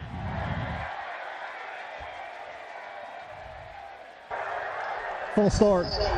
Offense, number 53. 5-yard penalty. Still second down. That's on Fairchild, our left guard. Trevor Etienne is back in the ball game. Shock had told us in our headsets a little earlier that he was good to go. And after a couple of snaps by Nate Frazier, Trevor's back on the field. He had suffered a shoulder injury earlier in the game, but he's back in the backfield right now and hopefully ready to go. We shall see. The Dogs could use everything in their arsenal at this point. Second down and 20 after that 5-yard penalty. The ball is back on our 48-yard line. Out of the shotgun, play fake to Trevor. Beck sets up, looks, throws down the middle, and caught near the first down marker on a crossing route by Dylan Bell, tackled at the 32 of the Cats. Another explosive there for the Dogs with just a dig route. Plenty of time there for Carson to find his receiver. Coverage pretty good there. That was just a laser. He got 20. That's a Scana Energy first down on the 32. Quick throw to Delp on the right side. At the numbers, makes the catch at the 30, and then upended around the Kentucky 28-yard line by J.J. Weaver, the linebacker. He went low and knocked Delp up in the air, but he got about 4 yards. Dogs offense wants to go with some tempo as they are driving now inside the Cats 30 at the Kentucky 28-yard line. It's the same play we just ran where we missed Dylan Bell downfield on a post. That time able to get the football out to Oscar Delp on the flat. That was the first read that we couldn't get to on the play before. Bring a man in motion to the near side, hand it to Etienne, bounces out right. He has a man tackle him around the waist. He's still driving, though. He hit him at the 28 line of scrimmage, but he kept going forward and got 2 yards out of what probably should have been nothing to the 26, but the Cats hang on to make the stop with De'Eric Jackson, the Dublin, Georgia linebacker for Kentucky. Now Cash Jones checks into the game in the backfield for the Georgia offense. It's 3rd down and 4 on the Cats 26. 2 receivers tight to the left, 2 to the right. Dogs on the far hash moving left. Beck brings a man in motion. That's Lovett to the near side. 3 receivers on the left. He goes to the right. He's got one-on-one. Spinning catch is made by Colby Young. He's got some size on the man covering him, Hairston, and he went up in the air 2 hands high and caught it and spun out of bounds at the 13-yard line. Boy, they're giving it to us all day. We can throw the football down the field vertically. Just a takeoff, back shoulder fade right there. Good job by Colby Young locating the football, getting those big hands around the ball, getting his feet down. Dogs still in business here. Scana Energy first down on the 13-yard gain takes us right into the Massey Ferguson red zone. 1st and 10 at the Cats 13-yard line. Frazier's in the backfield with Beck. The freshman gets the handoff, runs it straight up the gut, and drives down inside the 10. We had blocking this time between the tackles, and Frazier pushes the ball down to the 8-yard line. A 5-yard gain. Ribka and Walker on the defensive line make the stop for the Cats. Good push right there behind center. Wilson, Fairchild, and Morris. Good pick up on first down. Tate Ratledge out for the game right now with left leg injury, apparently to the ankle and knee. Has not returned. Etienne missed a good bulk of the game, but is back in. He played some snaps a few plays ago. Now here's Frazier trying to bounce out left. Too much penetration upfield by the Cats defense, and they drop Nate Frazier for a loss back on the 12 as the freshman tried to scatter out to the left side, to the near side, and was stopped by Ty Bryant, one of their safeties that came upfield to make the play. Kentucky brought linebacker pressure right in the A gap there. It's exactly where Nate Frazier was trying to run the football. Instead of just putting his head down and getting what he could get, tried to bounce it outside. Just too much speed in the SEC to do that. We lost 4 on the play, Z. Back to the 12, so it's 3rd and 9 now from the Cats' 12-yard line. Georgia trails 9-3. Snap to Beck on the near hash. Moves to his left, dumps it over the middle at the 10. It's dropped by Trevor Etienne. Hit him right in the hands. But he had Kentucky defensive players right around him. He probably wasn't going to get very far, even if he had hung on. And he would have been well short of the first down. And Georgia will go for 3 here as the drive comes to an end in the red zone. Carson flushed himself out of the pocket a little bit too much. Actually, a little half roll to his left as he was sliding into pressure. Just had to zip it sidearm. Even if we catch that, wouldn't have had the first down. Beck, who had a career-high 389 passing against these guys last year, just 97 yards throwing the football tonight. 30-yard field goal try by Woodring out of the hold of Carson Beck. The kick is up, and the kick is good. Peyton Woodring with his second field goal of the night closes the gap. 5 field goals in the game, 3 by Kentucky, 2 by Georgia, and with that good one by the Bulldogs, the good hands at Allstate will contribute to the Georgia Bulldogs General Scholarship Fund. Thank you to Allstate. Kentucky 9, Georgia 6 is our new score here in the third quarter with 3:52 remaining. Our second half tonight brought to you by First Franklin Financial. Come see the friendly Franklin folks at one of their convenient Georgia locations. Back after this timeout on the Bulldogs Sports Network. You sit in traffic now, but later, there's a nice cold reward. Modelo, the mark of a fighter. You've earned this rich golden lager with a crisp, refreshing taste. Because you know all your patience is paid out in gold. You remain calm through honks, bumper to bumper, and people yelling. Come on, move! You are a fighter, and Modelo is your reward. Modelo, the mark of a fighter. Drink responsibly. Beer imported by Crown Imports, Chicago, Illinois. When choosing a natural gas provider, avoid trick plays like hidden fees and poor service. Stick to your game plan with Walton Gas. For over 2 decades, Walton Gas has offered great rates, straightforward plans, and exceptional service. Join the winning team with Walton Gas, where customers always come first. Ready to secure the victory? Call Walton Gas or visit waltongas.com to see why we're Georgia's most trusted natural gas provider. Go Dogs! Piedmont is passionate about Georgia, about each and every person that makes our state incredible. That's why we're leading real change in healthcare, dedicating ourselves to providing a quality patient experience through innovation, personalization, and teamwork. What does that mean for you? You get up-to-date treatment, collaborative care, and the best possible outcomes. To see more about our commitment to raising the standards of quality in Georgia, visit piedmont.org/quality care. Piedmont, real change lives here. With Cash Pop from the Georgia Lottery, you just pick one number from 1 to 15, and if it matches, you win. And now Cash Pop has even more pop, with bigger prizes and more ways to win. There's 5 daily drawings or win instantly in the store. Oh, Cash Pop has more pop, oh yeah, yeah. And that's supposed to be a pop singer. Oh boy. Play Cash Pop from the Georgia Lottery. Play responsibly.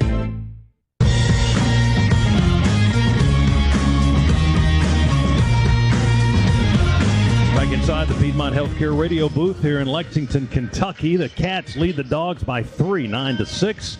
Dogs just added 3 more on a 30-yard field goal by sophomore Peyton Woodring from Lafayette, Louisiana. He's 2 for 2 tonight. The drive for Georgia, 11 plays, 63 yards, stalled inside the red zone there, 5:11 off the clock. And that's your Georgia Metals drive summary. From a doghouse to a dog's house, Georgia Metals has got you covered. And when you call Georgia Metals today and say roof, roof, roof, you'll be eligible for a Bulldogs discount. 3:52 remaining, third quarter. And the Dogs getting ready to kick it away from right to left to Berrien Brown, the junior receiver from Nashville, Tennessee. We've had only the 1 kick return tonight by Kentucky. Everything else has been through the end zone for touchbacks. And here's Woodring's offering. And he will drill this one deep into the end zone, and it will land on the white portion on the boundary behind the end zone to our left for the automatic touchback. Cats have the ball on their own 25. And when life gets real, start at Kohl's, where they've lowered prices on thousands of items your family needs for whatever life brings. Kohl's, where families come first. The Dogs maybe trying to take a little bit of this momentum back in the game. Would love to see a 3-and-out here right now. One of the areas that the Dogs have really struggled in. But Cats have had the ball for over 25 minutes, but on third down just cannot get this Kentucky offense off the field. Kentucky now 7 out of 11 on third down. Yeah, it's certainly been effective. They operate out of a split backfield. Vandegrift with a play fake, and we got a chance to get him in the backfield. We missed a tackle there. He's still upright, and we'll run to the 26-yard line. We should have had him for a 6-yard loss. Back at the 19, he broke away from Ty Ingram Dawkins, and then Raylan Wilson made the tackle after only a 1-yard gain at the 26. You say he only got a yard, but we should have had him for a 6-yard loss. Yeah, still not a bad job by Ingram Dawkins there. Vandegrift is super athletic, very good with the football in his hands when he's running. Ingram Dawkins at least slows him down enough for his help to get there. 2nd and 9 Cats on their 26, moving to our right. They hand it off. Arm tackle attempt fails in the backfield against Wilcox, the redshirt freshman from Douglasville.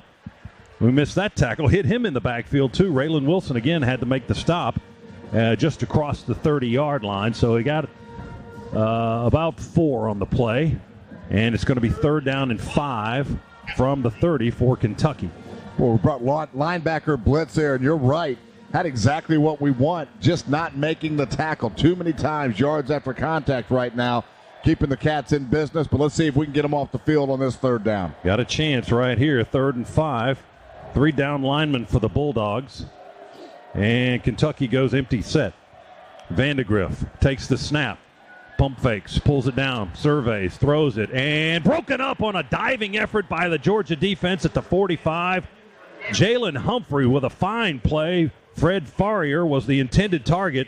Julian Humphrey, not Jalen, excuse me. Julian Humphrey or Julio, depending on what day of the week it is.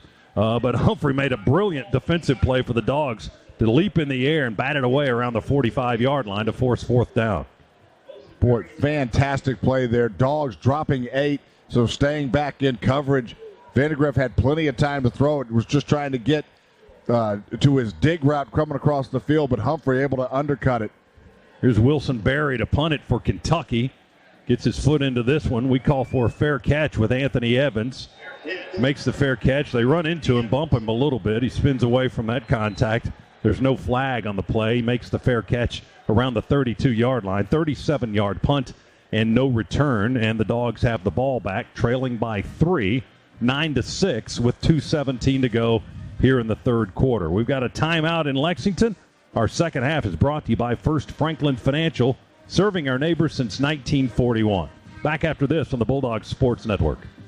The red zone, that last area of the field the Dogs have to maneuver before they celebrate a touchdown. In financial planning, there's also a red zone. Those last few years of planning before you celebrate retirement. Just like the Dogs have to execute their game plan, you need a game plan for retirement. At the Hoffman Financial Group, we start with a free portfolio x-ray. It's a deep dive into your retirement accounts. What's working? What's not working? Are you headed for a big tax bill? Will you have enough income? What are your options for Social Security? We're here to help you tackle all the issues you face in retirement. Call the Hoffman Financial Group today for a free portfolio x-ray. 770-758-6288. That's 770-758-6288. Or online at unleashyourmoney.com. The Hoffman Financial Group is a proud partner of the Georgia Bulldogs. Investment advisory services offered through Brookstone Wealth Advisors, a registered investment advisor. Insurance and annuities offered through the Hoffman Financial Group, Inc. Georgia Insurance License 163546. Don't go anywhere. The Dogs are coming right back. You're listening to the Georgia Bulldogs Sports Network. Hondo's 2 reasons for choosing and recommending Breda Pest Management. Number 1, when we had a small bug problem about 7 years ago, Breda was at our house promptly and immediately resolved the issue. Number 2, we've never had another bug problem. That's more than 7 years. Breda protects the Williamson household from termites, roaches, and other creepy crawlies. Let them work for you too. Breda, B-R-E-D-A, pest.com. Breda, no need to be afraid of bugs. Do you hear that? That is the sound of BMW performance without a single piston or cylinder. A generation of all-electric vehicles designed and built like no other. The BMW iX, i7, and i4 revolutionize every drive into a thrilling opportunity to feel the pure rush of BMW 100% electric. But isn't that what you'd expect from the ultimate electric driving machine? Proud sponsor of Georgia Athletics. Visit BMWATL.com for great offers. Go Dogs!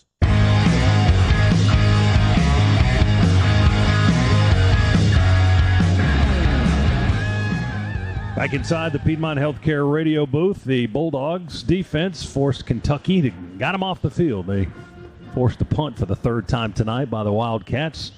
And Georgia will have possession starting at its own 32-yard line when time comes back in. 9-6 is our score. Cats leading the Dogs. Georgia football is brought to you by your Atlanta area BMW centers. And now through September 30th, take advantage of exceptional offers on the all-electric BMW i4 and iX. For more details, visit bmwatl.com today. Proud sponsor of Georgia Athletics. 1st and 10 at the 32 for the Dogs, trailing by 3. Dogs finally opened it up a little bit on that last series, getting more vertical in their passing game. That was met with a little bit of success. See if they go back to it. Monroe Freeling is at left tackle in this series. Micah Morris is in for Tate Ratledge, who's out for the game. He's already in street clothes on the side. And Fairchild, the left guard, and Truss is at right guard. Etienne's in the backfield with Beck, who's in the shotgun. We send Lovett in motion to the far side. Beck in the pocket, moving around, rolling to the near side to his left. He's running right out of bounds at the 34-yard line. He got 2.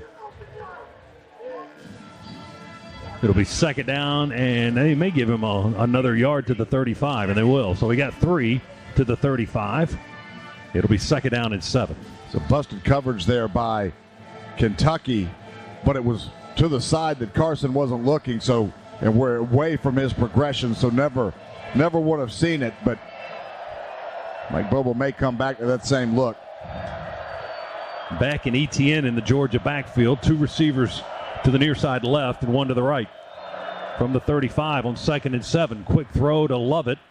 And Dominic makes the catch. He had a blocker in front of him, Bell, who got a piece of his man, but there were more gray-shirted Kentucky defenders there to make the tackle at the 40.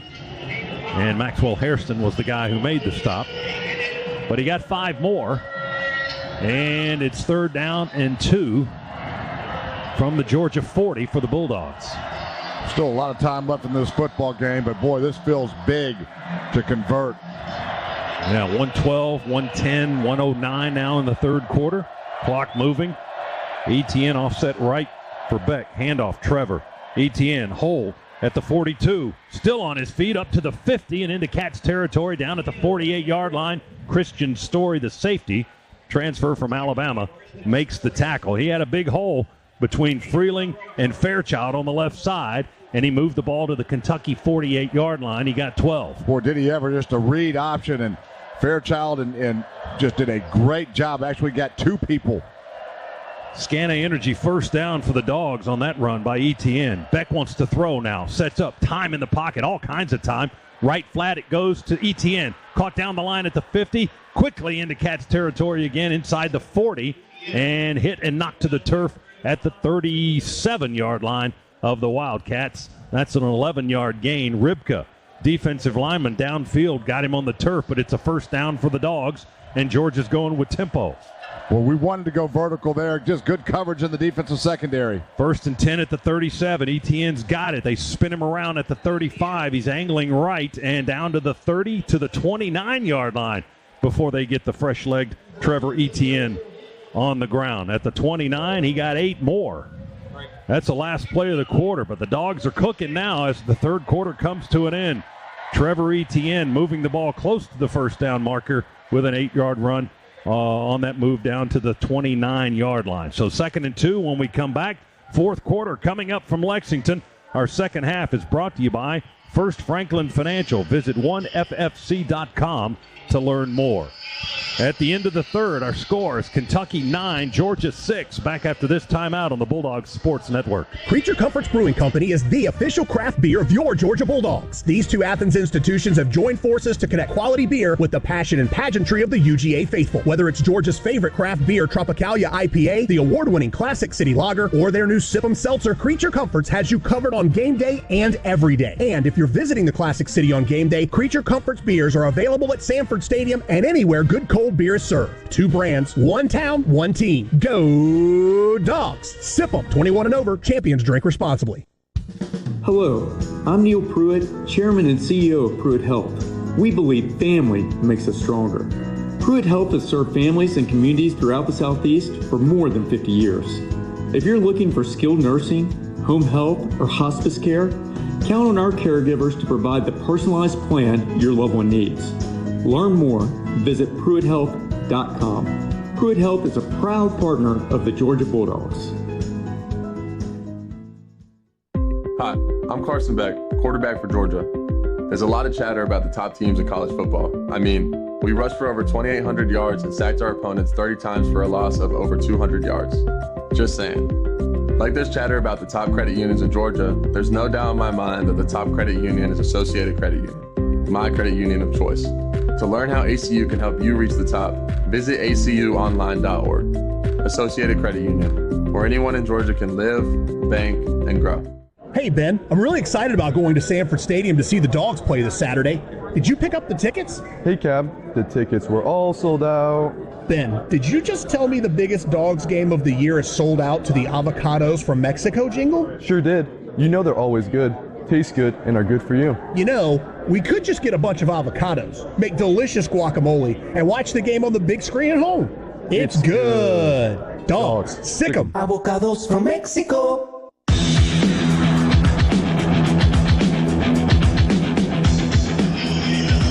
Back with you one more time. Piedmont Healthcare Radio booth in Lexington, starting the fourth quarter. Kentucky leads Georgia 9-6. Let's recap that third period for you. It's presented by Ag South, Ag Georgia, and Southwest Georgia Farm Credit Loans for land and farms. In the third quarter only, both teams scored a field goal.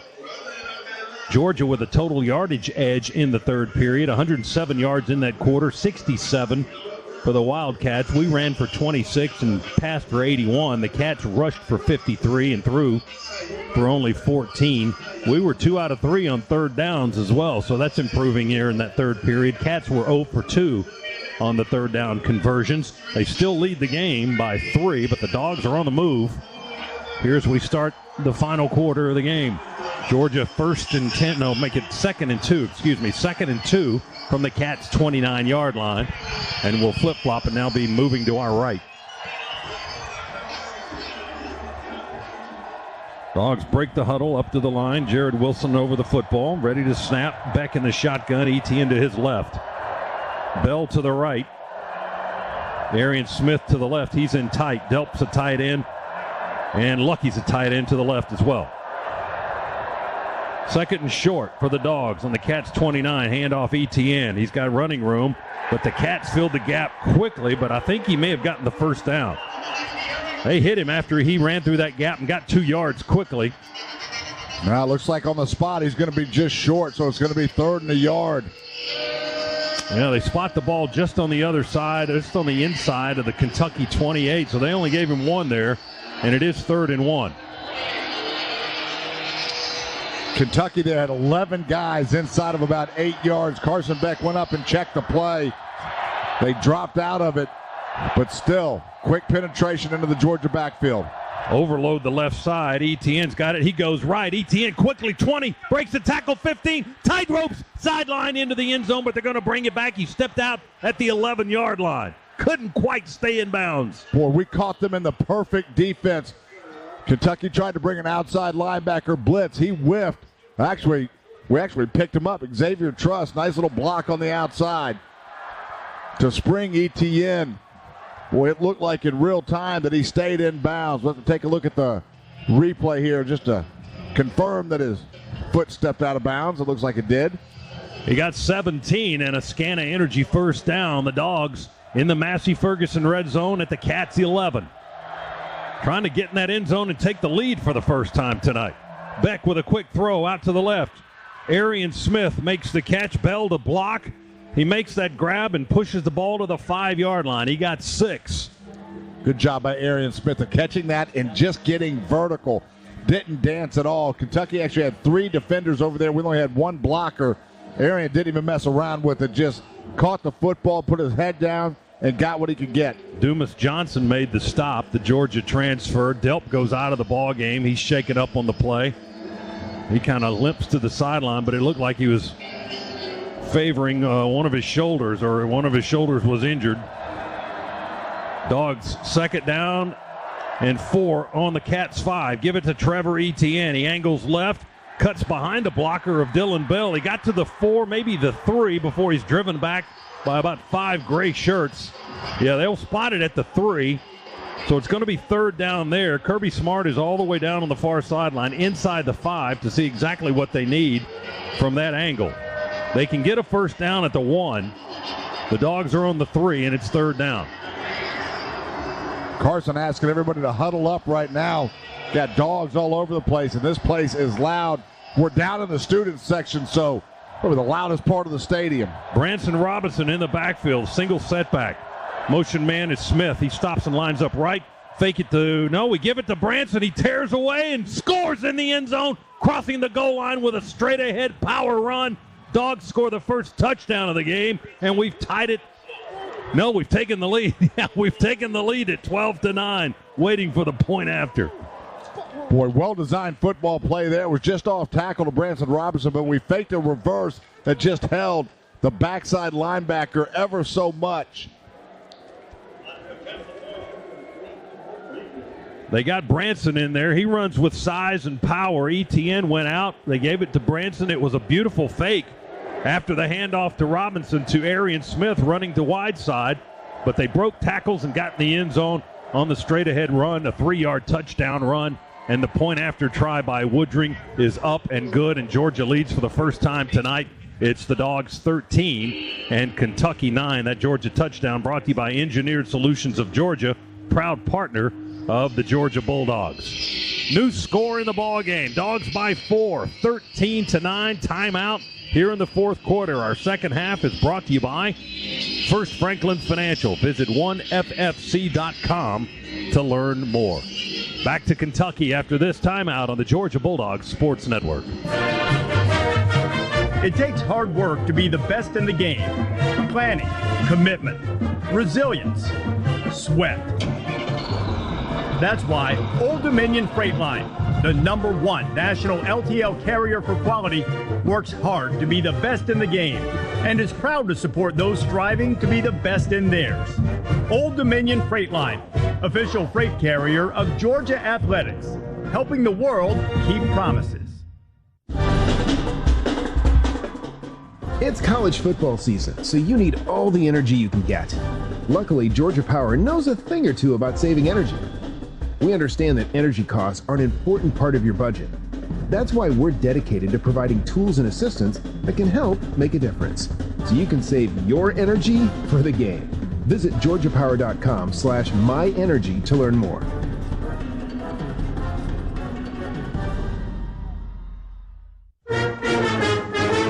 This is your home of the Dogs. You're listening to the Georgia Bulldogs Sports Network. Today's highlight is brought to you by Toyota. At home or on the road, they're never the underdog. Toyota, let's go places. Get $2,000 in loyalty cash bonus on a new 2024 Toyota Tundra. Offer valid through September 30th, 2024. Offer entitles current Tundra customers to $2,000 loyalty cash bonus on the retail purchase or lease of any new 2024 Tundra gas or hybrid vehicle. Cash may be used only toward down payment or capitalized cost reduction on the new vehicle. See dealer for details. Progressive presents Renter's MVP's Most Valuable Possessions. Today's MVP, Joe Fallon's bedroom mini fridge. Sure, this pint-sized chiller's max capacity is 3 soda cans, but what it lacks in stature, it makes up in cooling strength. Each beverage a perfect 37 degrees every time. And the 2 feet Joe walks to get a drink, priceless. That's why his mini fridge is today's MVP. Keep your most valuable possessions protected by bundling your renters and auto insurance with Progressive. Progressive Casualty Insurance Company affiliates and other insurers not available in all states.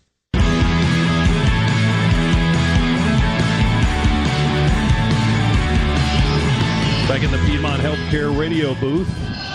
Georgia now in the lead, 13-9. Dogs went 68 yards. They had the prescription for what's been ailing them tonight, a long, time-consuming drive, and they get in the end zone. First team to do that tonight, 68 yards in 10 plays, 4:57 on the clock. Branson Robinson, with only his second carry of the night, cashes in with a 3-yard touchdown run, his second touchdown of the season.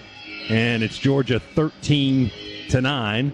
And that's your Georgia Metals Drive Summer. From a doghouse to a dog's house, Georgia Metals has got you covered. Call Georgia Metals today. Say roof, roof, roof for a Bulldogs discount.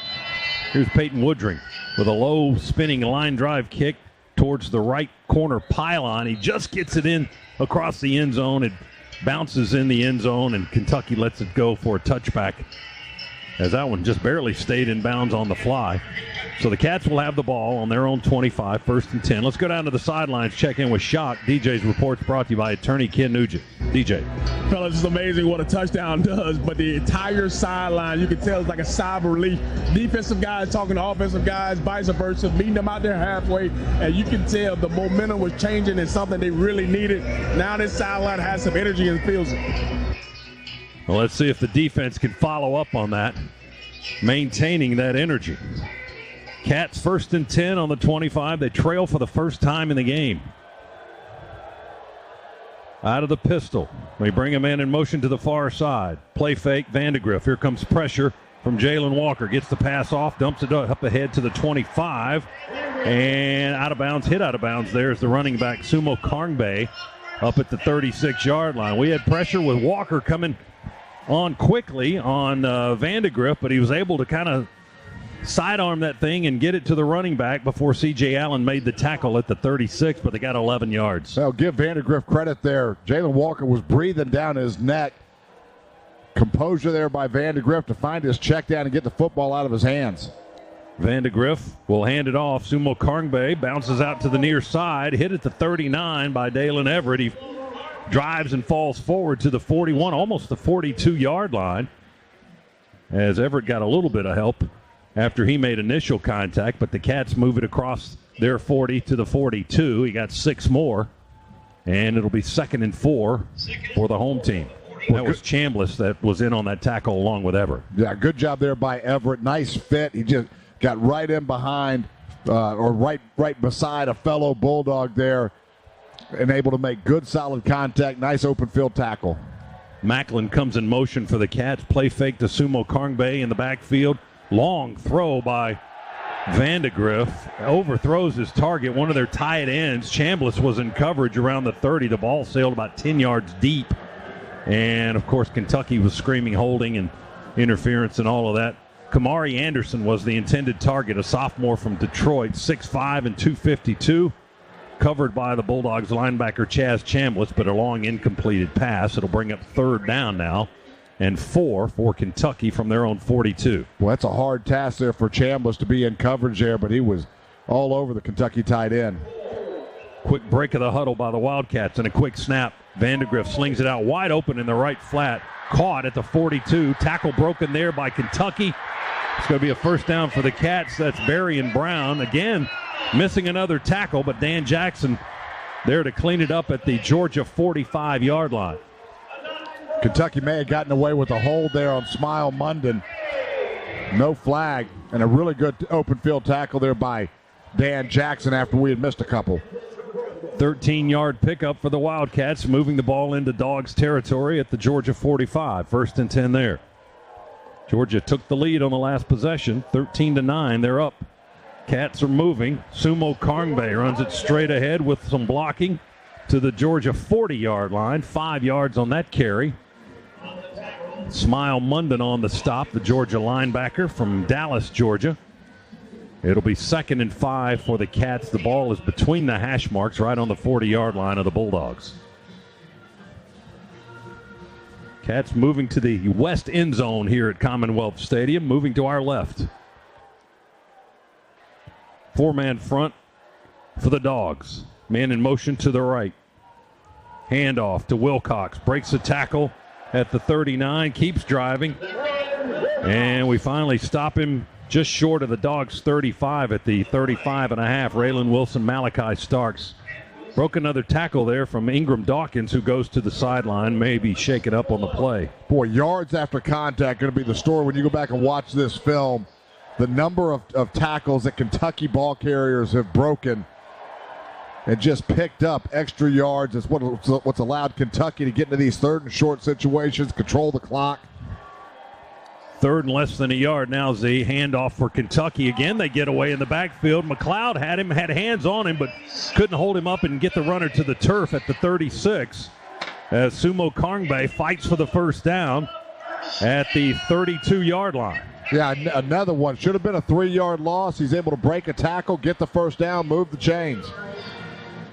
C.J. Allen hit him the 2nd time around, but yards after contact hurting the Dogs' defense here. 1st and 10, Kentucky on the Georgia 32-yard line. Cats shift a man key to the right side. Handoff Vandegrift. He hands it to Wilcox.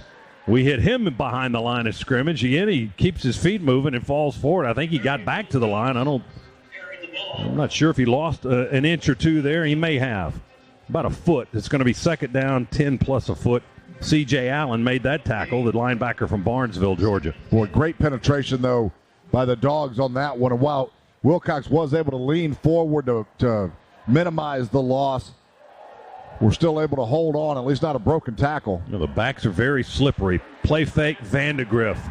He throws it out to the right. We had pressure on him, and we tipped the ball. Jalen Walker tipped his pass. He tried to sling it out sidearm to the right side to the running back, Wilcox, but Georgia tipped it away in the backfield, incomplete. For third down and 10 plus a foot for Kentucky. Yeah, maybe a little unfortunate there that we tipped that one. We had read that one all the way, and I'm not sure who it was on the outside. It was Dylan Everett. Had a pretty good beat on that. Think it would have been intercepted possibly? Maybe just a loss of yardage. I'm not sure if he would have gotten the pick. From the 32.5, Kentucky on third down. They're on the Georgia 32.5, trailing by 4 now here in the fourth quarter.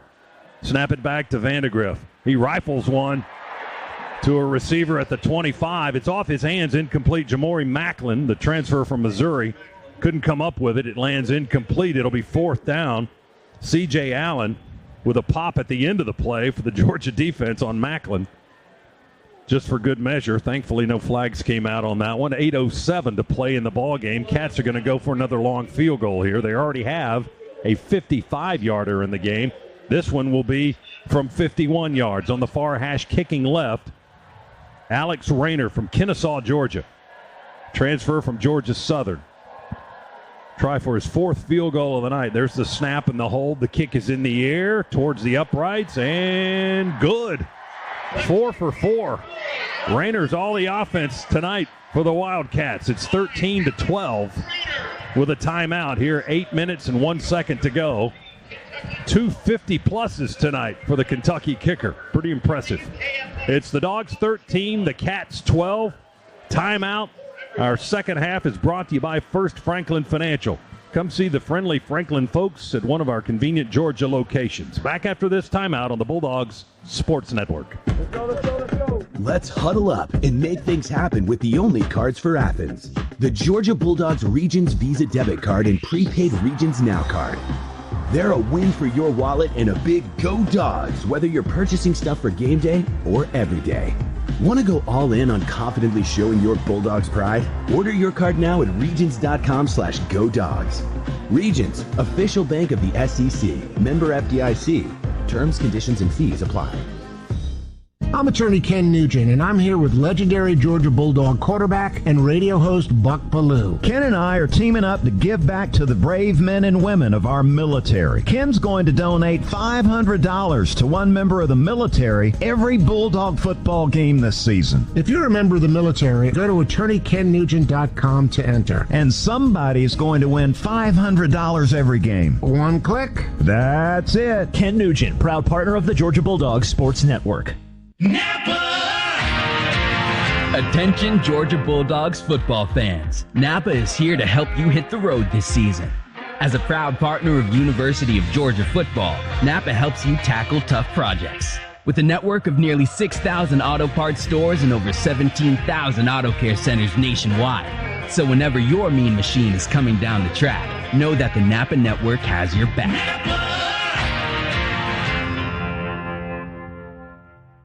Hey, Ben, I'm really excited about going to Sanford Stadium to see the Dogs play this Saturday. Did you pick up the tickets? Hey, Cab, the tickets were all sold out.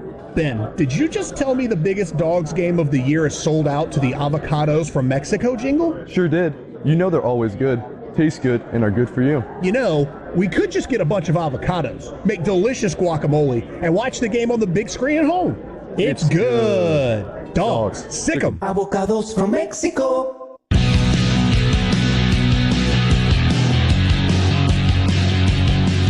Back inside the Piedmont Healthcare radio booth here at Commonwealth Stadium.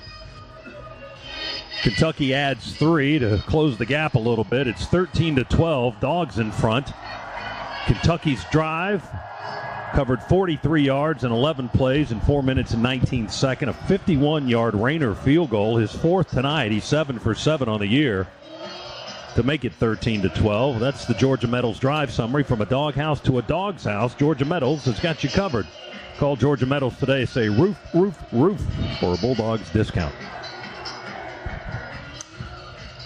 Let's check some scores quickly. Scoreboard update brought to you by Modelo. Georgia State 36, Vanderbilt 32. That's the final. 71-0. Tennessee throttling Kent State. They're in the fourth in Knoxville. Ole Miss 40-6. They whip Wake Forest. That's the final from Winston-Salem. Toledo is beating Mississippi State in Starkville 38-17. They're in the fourth. Texas was a winner 56-7 over UTSA. Baseball, the Braves beat the Dodgers, second game in a row, 10-1 the final.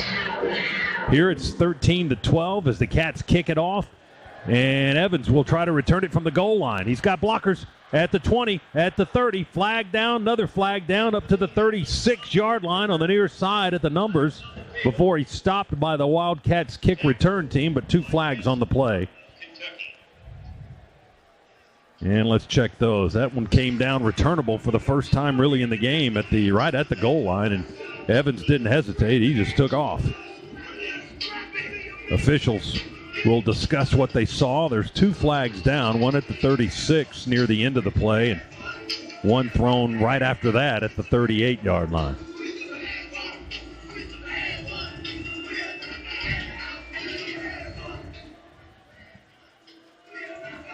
Initial signal is holding on the Georgia kick return team. And the referee, Kyle Olson, is checking with the Kentucky sideline which penalty they want to accept. Apparently 2 fouls, maybe 2 different fouls on Georgia. We'll get the call. During the kick, holding, receiving team. That 10-yard penalty been enforced from the previous spot. We will re-kick. I guess 2 guys saw the same flag.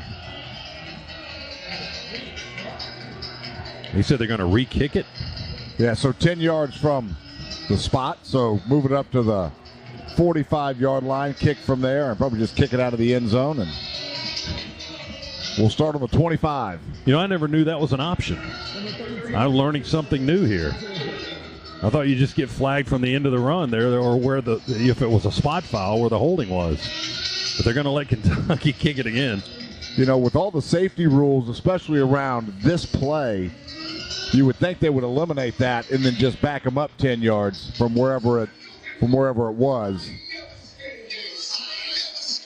So Kentucky will kick it off now from the 45. And he, you know, unless they've got a different plan, he's almost sure to send this one through the end zone for a touchback, but we'll see. Yeah, I got to watch here just with the improved field position. Onside kick, always a potential option right now. That's what Georgia's preparing for, it looks like. Now they spread out a little bit as Kentucky does the same thing along the 40-yard line with their kick team. Georgia 6 across between the 40 and the 45 on their side of the 50. And the deep man is Evans again. He's on the 1. And here's LaRosse. He just booms it deep. Straight, and he may have kicked that one through the uprights. I'm not sure. I believe he did. He either went through the uprights or went right of the right upright. It's hard to tell from this angle, but he just sends it almost into the seats down on the left end of the stadium here. So an easy touchback for Kentucky after the 10-yard penalty. Governor's Office of Highway Safety says the penalty for getting a DUI can cost up to $10,000. That's why the Governor's Office of Highway Safety says drive sober so you won't get pulled over. Georgia on its 25-yard line to start this possession with 7:53 remaining in the fourth. It's 13-12.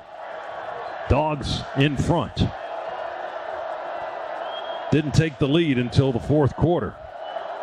Beck in the shotgun, ETN in the backfield. Snap it back to Beck. We pick up pressure. He avoids it. Now he's going to pull it down and run. 25-30 near sideline and chased out of bounds at the 33-yard line. He got 8 on the scramble.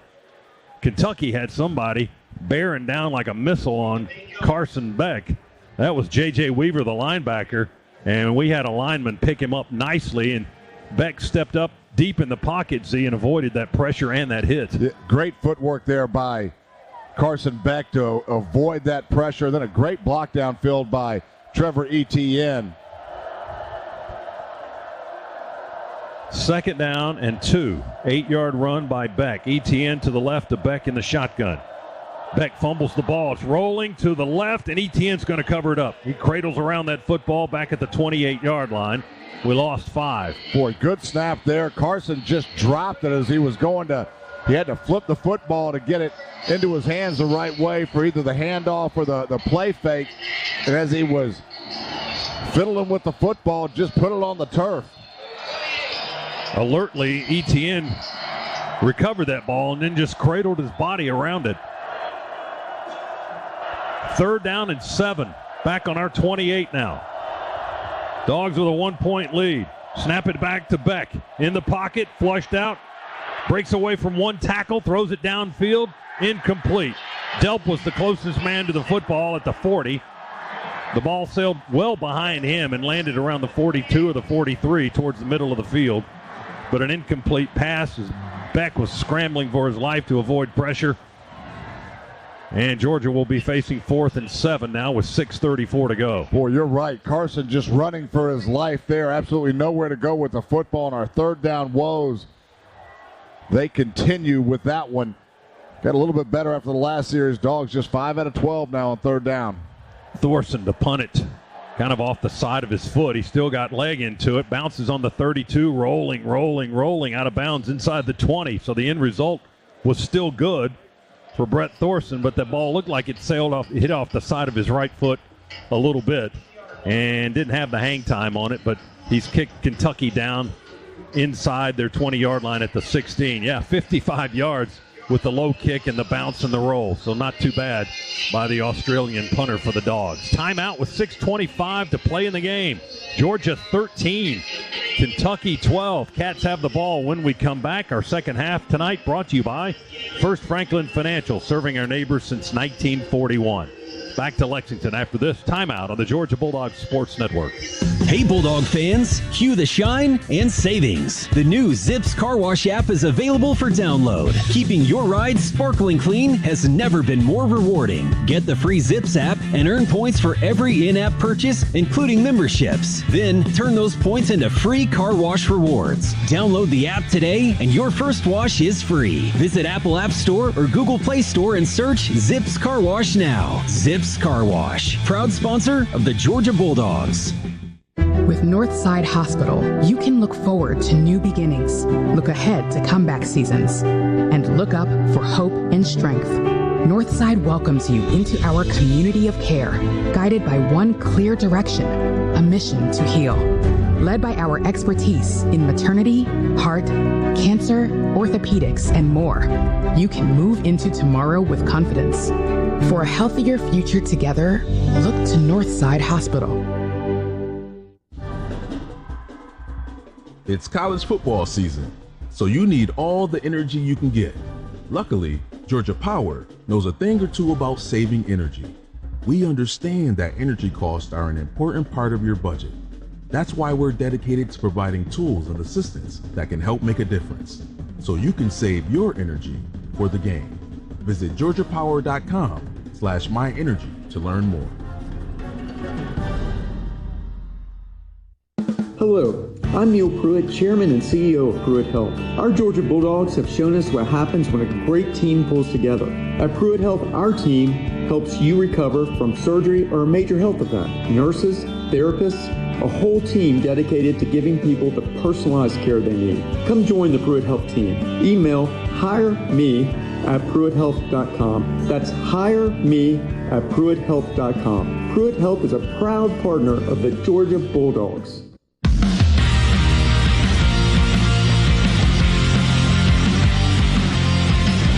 Back inside the Piedmont Healthcare radio booth here at Commonwealth Stadium. Brett Thorson just had to punt for the 5th time tonight. He's averaging over 51 yards a kick this evening. He's been a big reason why Georgia is in this ball game and leading 13-12. He's kicked Kentucky in a bit of a hole at their own 16-yard line now, and they work from the near hash, moving left, trailing by a point, 6:25. And don't forget about that weapon they have on the sidelines right now. And Alex Rayner, who's 4 for 4 kicking field goals tonight. Kentucky will run it. Again, they break a tackle behind the line of scrimmage. Chaz Chambliss couldn't close the deal. And Sumo Kongbe runs it right up the hash for a handful of yards to the 20 before C.J. Allen and K.J. Bolden make the stop. He got 4 yards. Boy, another broken tackle. Again, just we sound like a broken record, but we've had hands around these Kentucky runners all game long, just not able to bring them down. Out of the pistol now on 2nd and 6. Play fake. Vandegrift sets in the pocket, throws. Here comes pressure. He's hit as he throws, and that ball is a little bit short. And it comes up incomplete. It made it down almost to the target. He was trying to get to Dane Kesey around the 42-yard line, but the ball lands about 1 yard or 2 in front of him, incomplete. Yeah, credit the pressure there that impacted that throw, but then Kentucky got away with an offensive pass interference as Malachi Starks was looking to go make a play on that football, and I believe it was Key, right, that just yanked on him. C.J. Allen was the guy shooting up the gap for the Georgia defense. He may have gotten a hand on the arm, it looked like, anyway, on Vandegrift, but the ball still came out pretty strong, even if he got it hit. It is 3rd down. Vandegrift rolling to the right, looking, chased by Walker, puts it in the air, coming back, incomplete at the 35. The receiver came back, tried to make a rolling catch on the turf. There's a flag down at the 38-yard line. Sumo Kongbe was the intended target. Let's check that flag at the 38. Dropped in the Georgia secondary. And Vandegrift was running for his life that time as number 11 was bearing down on him on the far side of the field. Holding. Defense. Number 24. 10-yard penalty. Automatic. First down. Well, they got that one. They missed the one before that was offensive pass interference. Those have been killers tonight. We've had a few of those on 3rd down. It seems like every time it happens, Kentucky gets a first down via the penalty. Now our 7th penalty on the night for 70 total yards. Kentucky's only been flagged 3 times. So the Cats have it at the 30 now. 1st and 10. Brand new set of downs with 5:35 to go. And Georgia leading by a slim 1 point, 13-12. Only 1 touchdown tonight. Georgia scored it, and that was Branson Robinson on a 3-yard run in this quarter. Again, Vandegrift on the run. Walker chasing, but Vandegrift's got the speed edge. Barrels his way to the far sideline and knocked out of bounds at the Kentucky 40. He got 10 on a long, wide, arcing run to the far side of the field before he was hit by C.J. Allen, the linebacker, and knocked into the Georgia bench area. Dogs brought pressure and again got away with the hold, this time on Chaz Chambliss on the edge. That helped Brock Vandegrift get to the edge and outside it contain. 1st and 10 Wildcats out of the pistol. Sumo Kongbe in the backfield gets the handoff, gets a block, cuts behind it, runs straight ahead, spins off another tackle at the 6. Dalen Everett couldn't make the stop. He spins into Chambliss. Chaz Chambliss made the tackle, but not before Sumo Kongbe gets 8 yards to the 48. Kentucky now north of 31 minutes. They hold going into this drive, held about a 9-10 minute edge on time of possession. You have to wonder, is that just going to wear down this Georgia defense? Kentucky's rushed for 165 yards tonight. The Dogs have only managed 83 yards on the ground. A good bulk of that is after contact for Kentucky. Here's another run straight up the gut. This time to the 50. It's going to be close to a first down on a 2-yard gain.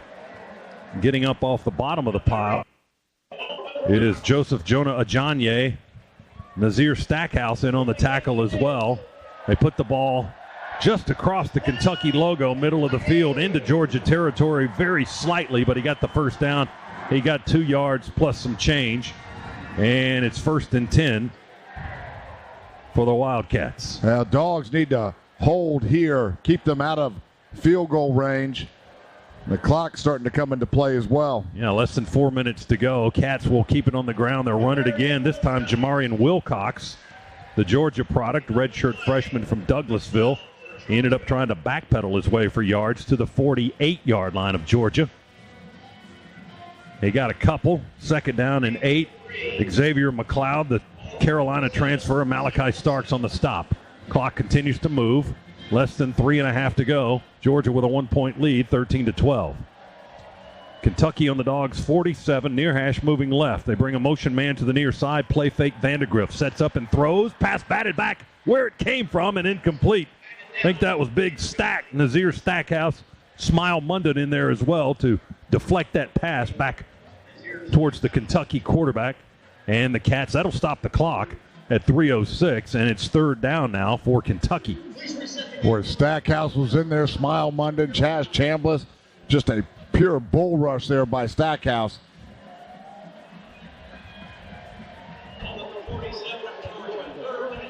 Play clock at 10. Cats up to the line. Vandegrift with one back to his left. Three receivers tight to the right. Snap to Vandegrift. Pressure from the edge. He's hit as he throws. The ball's batted up in the air and incomplete again. It hung up in the air for a while. Georgia's chasing it as if it's a fumble. Have they blown the whistle? They have.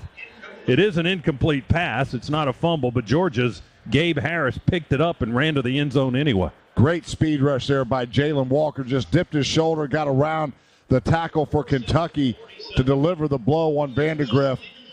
Vandegrift lucky to get that one off, and lucky it wasn't picked off. 4th and 7 now for Kentucky. Line of scrimmage, the Georgia 47, 2:59 to go. And the Cats are going to send on the punt unit. Down a point, 13-12 with 3:03 remaining. This is Wilson Berry, a junior from Australia, to punt it. Crowd is booing. Berry stands at his own 39 to receive the snap. They moved early. Flags are down. Here's the kick. High hanging end over end kick. Play will be blown dead. Kentucky moved early. And it should back them up 5 yards. Prior to the snap, false start, kicking team, number 44. 5-yard penalty, still 4th down. Please reset the game clock to 3:03. Georgia had a different set on that punt return unit. I think they were halfway expecting Kentucky to try to run something tricky and go for it. And now with them backing up 5 more yards to their own 48-yard line, they send on their regular punt cover or punt return unit. Anthony Evans stands at the 9, and Berry will kick it away again for Kentucky. Not real deep, high, spinning kick, fair catch called for by the Dogs at the 14.5-yard line with 2:58 to go. Kentucky has all of its timeouts remaining. The Dogs have all of their timeouts remaining. 37 yards on that pooch punt by the Cats. And can the Dogs finish off the clock here, churn out a few first downs, and win this ball game and get out of here with a 1-point win? Or what the heck? Just score some more. Piedmont Healthcare offers you exceptional, hassle-free care closer to home. Piedmont, the official healthcare provider of UGA Athletics. Now the Dogs have lost the battle up front all day long, only 83 yards on the ground. See if we can find some way to go ice this football game. They spotted the ball on the 15. Frazier's in the backfield. The freshman will get the carry. They grab him around the legs right at the line of scrimmage, running straight ahead. He spins away, trying to get away, but they had his ankles and his legs. 2 guys had him wrapped up at the 15 for no gain. They say he got to the 16 somehow, and I'm not sure I saw that, but they give him a yard. We'll take it. And there's a timeout.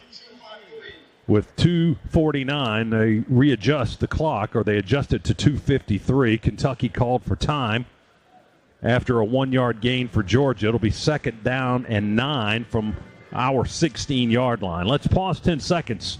Station identification here on the Georgia Bulldogs Sports Network.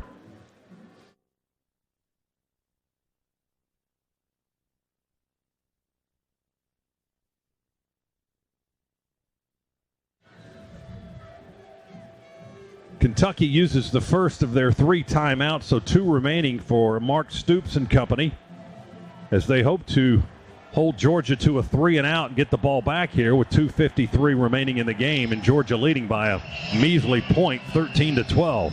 All field goals for Kentucky tonight. They're 4 for 4 in field goals. Georgia with the only touchdown, a Branson Robinson 3-yard plunge here in the fourth quarter, which seems like eons ago. Dogs on 2nd and 9 from our own 16. Beck has gone under center. ETN's the lone setback. Play fake to Travis. Beck sets up, throws. He's got a man open, and the pass is caught at the 35 to the far sideline and out of bounds. Dominic Lovett at midfield, maybe a little bit beyond. Nope, a little bit in front of it, actually. They say he stepped out at the 49 of Georgia. For a huge play right there. Little half rollout by Carson Beck to his left. Had Dominic Lovett just on an over route. Coverage was closing in on Lovett, but not able to get there. And Lovett, good concentration to catch that football. Would have loved if he would have stayed in bounds. But well, the clock is running after that 33-yarder. 49-yard line is where Georgia is. Their own 49, 1st and 10. Beck in the shotgun. Now we'll run it with ETN. He runs at left tackle, tries to bounce out, saw nothing there. There's nothing on the edge either at the 50. Delp was trying to throw a block for him, but ETN tackled right on the midfield stripe for a 1-yard gain by Deion Walker and J.J. Weaver, two of their better defensive players. And we've reached the 2-minute timeout here in the ballgame in the fourth quarter. So a free timeout for both sides. 2 minutes to go. 2nd down and 8 coming up after the timeout. Georgia 13, Kentucky 12. Nail biter down to the finish here in the last 2 minutes. That's coming up after the break. Our second half tonight brought to you by First Franklin Financial, serving our neighbors since 1941. Don't go anywhere. Come on back for the finish on the Bulldog Sports Network.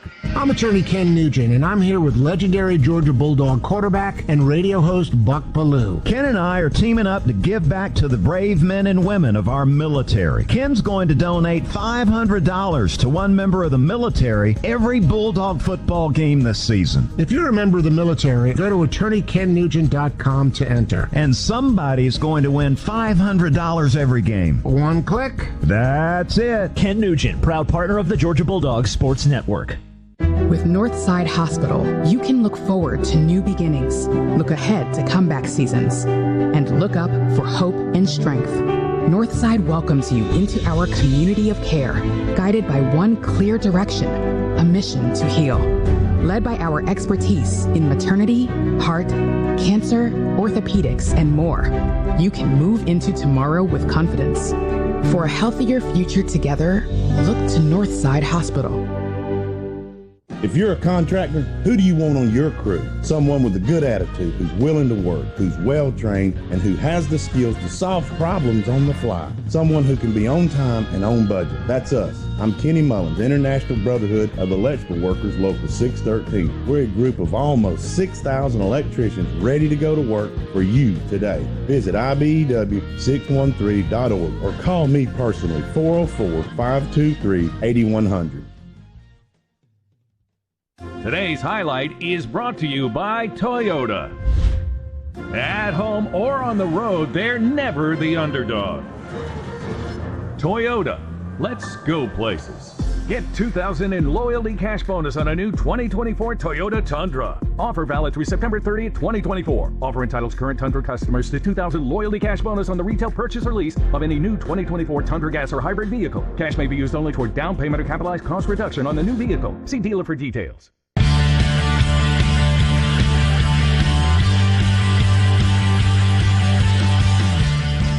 2 minutes to go. Georgia with the football and leading 13-12. Second down play coming up. Our fourth quarter recap presented by Ag South, Ag Georgia, and Southwest Georgia Farm Credit Loans for land and farms. To this point, the Dogs have outscored Kentucky here in the quarter 7-3. Total yardage, Kentucky with 70 fourth quarter yards, Georgia with 68. They've rushed for 46. The Dogs 29 through the air. The Dogs have the fourth quarter edge a little bit, 39 yards to 24. So neither team really with any eye-popping offensive numbers. Third downs, Georgia 2 out of 3 in the quarter. Kentucky 2 out of 4. The Dogs are trying to expire the clock, and they've got 2 minutes to do it. Kentucky has 2 timeouts remaining. Georgia has all of its timeouts. And the Dogs are just across the midfield stripe, barely in Kentucky territory at the 49.5. We break the huddle, up to the line. Second down And a long 8 to go. 2 receivers to the left, 1 to the right. Ball's on the far hash. We're moving to the right. And Beck's in the shotgun with Etienne in the backfield. Play fake to Trevor. Dump it on a short pass to Delp. Delp's off and running from the 50 to the 45. He fumbled the football, but we fell on it. Arian Smith, they say, was down on the ground anyway, but the ball came out, and Smith got on it quickly. So Georgia has the ball. Tackled at the 40. Where are they going to spot him back? At the 42-yard line. He got 7 yards on that short little dump to the right to the tight end Delp. And Kentucky with another timeout. That's their second. They've got 1 remaining, and Georgia will be facing a 3rd down and 1 when play resumes with 1:40 to go in the game. Play action there from Georgia. Just snuck Oscar Delp out on a quick little flat, and Carson Beck got that ball out of his hands very, very quickly as we outflanked the Kentucky defense as they were looking nothing but run there between the tackles. Good job by Oscar to get up the field and get into a 3rd and short situation. Dogs get a 1st down here. That'll be detrimental to Kentucky. They're reviewing that last play. I guess the end of it to see if it was a fumble. Is that what they're reviewing? They are taking a look at the play regardless. The play's under review. It's brought to you by Pruitt Health, where family makes us stronger, proud partner of the Georgia Bulldogs. So that was a fumble, and that may actually help the Dogs because we recovered it. Delp was knocked into a somersault at the end of the play, and the ball did come out. And we'll get a better look at this replay as we watch it here in the Piedmont Healthcare booth. It did come out, and it tumbled off his body, and very alertly, number 11, Arian Smith, was right there and dove right on the football, right at the 1st down marker, so he may have it. We may get the 1st down because of the fumble. So that's what they're reviewing, spot of the ball, all of that. It may be a 1st down for Georgia. We shall see. Here's Kyle Olson, the referee, with the call. After video review, the football was fumbled, but it was recovered by the offense for a 1st down. 1st down, Georgia. That's the news we wanted Kentucky to hear. Will retain their timeout that they called. Oh, rats, but they get to keep the timeout. It's okay. I think I'd rather have the 1st down than the timeout. They still have 2 left with 100 seconds to play. 13-12, Dogs by a scant 1 point. But it's very large if it holds up because it's the margin of victory. The Dogs with the ball on the Kentucky 41 and a 1st and 10 coming up.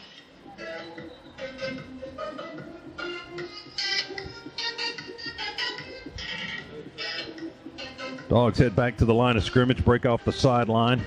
We've lost Tate Ratledge for the game tonight. Micah Morris has been in for much of the game after his injury. We've also seen a pretty good bit of Monroe Freeling in the ball game. We lost Etienne for a good portion of the game, and then he returned in the second half after an apparent shoulder injury. We were down a host of defensive linemen when the game started. So we've been facing some adversity tonight here in Lexington. 13-12, however, Georgia leads. 1st and 10 on the Cats 41. Handoff Etienne. He runs straight into the line of scrimmage. And inside the 40 to the 38-yard line, the pile formed right there. And Etienne to a dead stop at the 38. Kentucky will use that 2nd timeout now with 1:15 remaining on the game clock. A good solid push there by the middle of that Georgia offensive line, and get another play. Kentucky now with 1 timeout left, so they can kill it one more time. Etienne got 2 on that one. He's rushed for 70 yards tonight on 17 carries. They added a second to the play clock. They put it at 1:16. So the Cats can stop the clock one more time. And Georgia just needs to grind out another 1st down. And if they are able to do that, Kentucky will have to surrender. But what a battle it's been. And it's not over. No, not yet. Not yet. No one is comfortable in the stadium on either side. Georgia has the ball. It's spotted between the hash marks, just beyond the Kentucky 38. We break the huddle. Arian Smith out wide to the left. Everybody else in tight One back in the backfield is ETN. Beck's gone under center. We toss it for a sweep to Trevor. Wide side left at the 40. Side to the 35. To the 30. Flag down behind the play. Tackled at the 27-yard line. Trevor Etienne down to the 27. But let's check the flag. Dropped behind the play at the Kentucky 34. Now they pick it up and move it back a little bit. And 3 of the officials will convene and discuss. During the run, illegal block in the back, offense, number 11, 10-yard penalty from the spot of the foul. The game clock will start on the snap. And the game clock is at 69 seconds, 1:09 remaining. Penalty on the Dogs is our 8th of the night. Well, we'll see here if Kentucky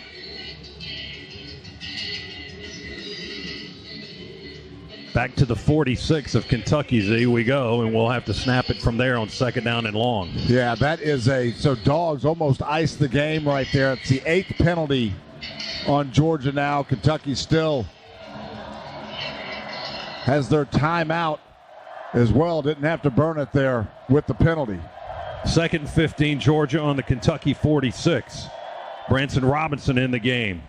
Play fake. Beck's going to keep it. Swings around left side. He breaks a tackle at the 46 and got to the 40 before he's finally tripped up. Just inside of it, barely. He got 6 yards on the run, and Kentucky will use their last timeout right here with 1 minute and 2 seconds remaining. Well, they put 2 more seconds back on the game clock, 1:04. And the Cats are out of timeouts now. Georgia's staring at a 3rd down and 9. The point of the football on one end is touching the 40, and the other one is almost to about the 39.5. Boy, and Carson is walking around in this timeout a little bit shaken up. He's on the back edge of the huddle.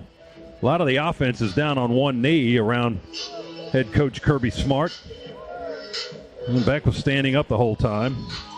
And now some last-minute instructions for Carson Beck. Yeah, when he fell really hard on his left shoulder, so not his throwing shoulder, but walking around visibly in some pain.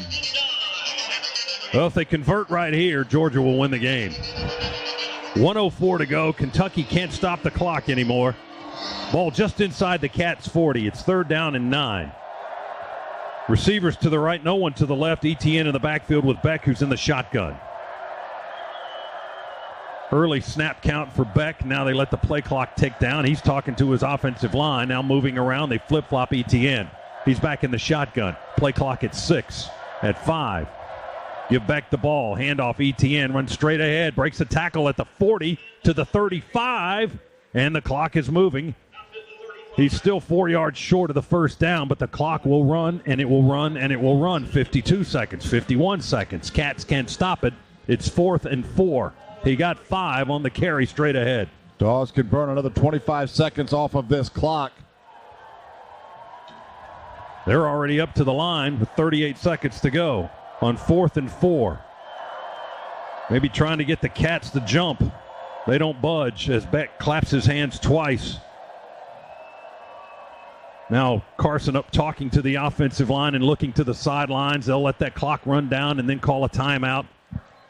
And they'll stop the clock using the timeout as the play clock goes to 0, or the game clock rather, is at 18. The play clock went to 0. We got the timeout in before any kind of a penalty would occur. So the Dogs use a timeout here. 18 seconds to play. And the ball's on the Kentucky 35. Georgia with a 4th down and 4. All right, Z, you play head coach. What are we doing here? With the ball on the 35, the Cats trail by 1. They have no timeouts and 18 seconds left to go. Yeah, I am likely going to just punt this football, a little pooch punt, try to get them down as close as they possibly can. Can obviously try for a field goal right now, but you miss that field goal, you give them better field position. Any thoughts of going for it on 4th and 4? You could go for it as well. The way that the defense has played, we haven't given up any kind of touchdown. In the way Kentucky's moving the football, I would try to move them back as far as I can and play the field position game. Well, right now they still have the offense out there. We have 2 timeouts remaining. They could run the old, fake snap count, all of that, try to get your guys, the defense to move because it's 4th and 4. If they jumped offside, it would be a first down for Georgia, and the Dogs would be able to win the game. But the offense is back out there on 4th and 4. Carson Beck will drop back in the shotgun. Etienne to his left. 1 receiver left, 2 to the right. Delp's in the slot. Now he goes in motion left. Wilson to snap it or not. Carson claps his hands. Wilson doesn't snap it. Now he talks to the offensive line. Jared Wilson turns his body and looks over his left shoulder, the center. Now they want to snap it again. Up, play clock ticks down to 0. And the flag is dropped by the back judge. Play game. Offense. 5-yard penalty. Still 4th down. And I think they will kick it now. They'll get Thorson on to try to pooch him in a hole. Yep, here comes number 92 onto the field. And they give him an extra 5 yards to work with. So the penalty puts the Dogs back on the Kentucky 40. This is really going to go down to the last second. It absolutely is. And Thorson can hang this as high as he possibly can. A little bit more time off that clock. Cats are going to come after this one, you think? We drop Macklin, or they do. They drop Macklin back on the 10-yard line. And the Cats with a defender on each gunner, and then everybody else is stacked across the line of scrimmage. Thorson to punt it. There's the snap. He gets it off. High, hanging, spinning kick. Going to come down and hit on the 3. Did we save it? I think we may have saved it from going in the end zone. It bounced, and then we had a couple of guys across the line that hit it, but now they say it's a touchback. It never landed in the end zone, but I think we hit it while we were in the end zone and knocked it back out to about the 3 where Kentucky fielded the football. But they're going to say, the end zone by rule, the ball we placed at the 20. There you go. So it'll be a touchback, and the Cats will have the ball with 9 seconds on their own 20-yard line. And they need a miracle as they trail Georgia by 1, 13-12. No timeouts. Kentucky cannot stop the clock. If they do get a first down, the clock will stop momentarily. Miracles have happened in this stadium before. We don't want to see one tonight. We do not. Unless it's in our favor somehow. 9 seconds. Oh, they added a second, didn't they? 10. They keep adding seconds to the game clock. So 10 seconds. Now the new time remaining from the 20. The ball's just on the other side of the near hash. Cats moving left.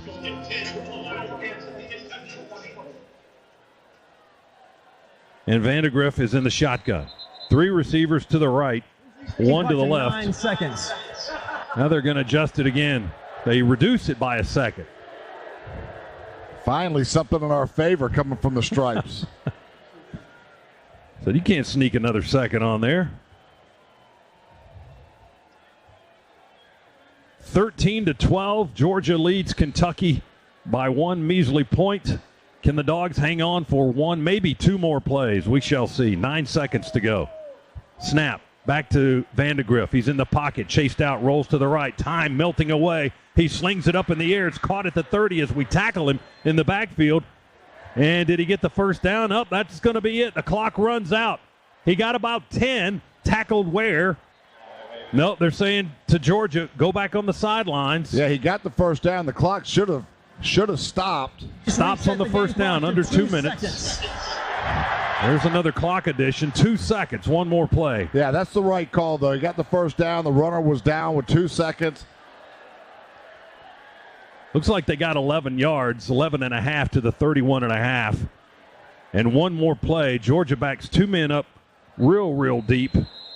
Bolden and Jackson are back at our 37-yard line, and now the officials blow the whistles and hold up the production here for a moment. The previous play is under video review to check the game clock. Another play under review brought to you by Pruitt Health, where family makes us stronger. Proud partner of the Georgia Bulldogs. They've been busy tonight. 2 seconds remaining on the game clock right now. We'll see if they adjust that. Well, it's actually a break for Kentucky here. They get to huddle up, figure out their last play on what they want to do, assuming that the clock did not run out, which I don't think it did. Do they have the play in the playbook where you lateral it like a dozen times? They do. Or is that just made up on the fly? They've got that in there. Football. The play is designed for a couple of laterals, and then it's just backyard football. Video review, there were 3 seconds left on the game clock. Look at that. The game clock will start on the ready. Man, we played another whole quarter with the amount of time they've added on to about every play tonight, it seems like. All right, 31.5-yard line is where the ball is. And Kentucky, with no timeouts remaining, has 3 seconds to go. And then we might get out of here after this play. We shall see. All right, they're holding up the snap for substitutions to let everybody sub in. And Vandegrift just takes it and clocks it on first down. And no time ran off the clock. He just spiked the football on the snap. Please reset the game clock to 2 seconds. It did not run on that play. So it goes from 3 to 2. And now Kentucky will line up 3 receivers to Vandegrift's left and 1 to the right. Everybody go long. I'll hit you at the car and the water meter. Drop back, Vandegrift. He throws. The catch is made at the 37. We hit him from behind. The tackle is made by Starks. And finally, the clock hits 000. Georgia has escaped Lexington with a 13-12 win here at Commonwealth Stadium. The Dogs make it 15 in a row in the series now over Kentucky. Improved to 3-0 on the season. It was anything but easy, but Georgia has 1 more point than the Wildcats, and they get the victory. Kentucky drops to 0-2 in the conference and 1-2 overall, and they're a little heartbroken. They couldn't get in the end zone, though. They had to kick field goals all night, and that's a credit to Georgia to keep Kentucky out of the end zone. The Dogs got the only touchdown of the night, and it was absolutely huge. Boy, was it ever. And don't forget the turnover as well that led to points for Georgia. Also, in games like this, both defenses just played masterful games on the defensive side, and it's the little things, the ability to go punch it in and get a touchdown when everybody else is just trading field goals. You win the turnover battle. Just an old-fashioned fight and brawl between 2 great defenses. It was indeed a cat and dog fight tonight, and the Dogs come out on top, 13-12. Deep sigh of relief for the Bulldogs, and Kentucky will head into their locker room scratching their head and having to figure out what to do the next time out, as they will try to regroup, and they host Ohio here next week to end a 4-game consecutive start to the season. 4 straight home games for Kentucky will come to an end next week against Ohio. The Dogs are off next week, and they will get ready to go to Alabama the following week. So 2 weeks away, the Crimson Tide in Tuscaloosa. Dogs a winner tonight, 13-12. That's the good news from the Bluegrass here in Lexington. We'll continue with our post-game coverage straight ahead from Commonwealth Stadium. We'll hear from the head coach in the locker room with DJ Shockley as well. So stick around. More to come here on the Georgia Bulldogs Sports Network. Attention Georgia Bulldogs football fans. Napa is here to help you hit the road this season. As a proud partner of University of Georgia football, Napa helps you tackle tough projects. With a network of nearly 6,000 auto parts stores and over 17,000 auto care centers nationwide. So whenever your mean machine is coming down the track, know that the Napa network has your back. When choosing a natural gas provider, avoid trick plays like hidden fees and poor service. Stick to your game plan with Walton Gas. For over 2 decades, Walton Gas has offered great rates, straightforward plans, and exceptional service. Join the winning team with Walton Gas, where customers always come first. Ready to secure the victory? Call Walton Gas or visit waltongas.com to see why we're Georgia's most trusted natural gas provider. Go Dogs! This is Georgia football. Brought to you by Barbasol Shaving Cream. Barbasol delivers a thick lather and close, comfortable shave for half the price of gels. Why pay more for a great shave? Choose Barbasol. You're listening to the Georgia Bulldogs Sports Network. The Piedmont Bank is a proud partner of the UGA Athletic Association and presenter of the 2024 Arch Award.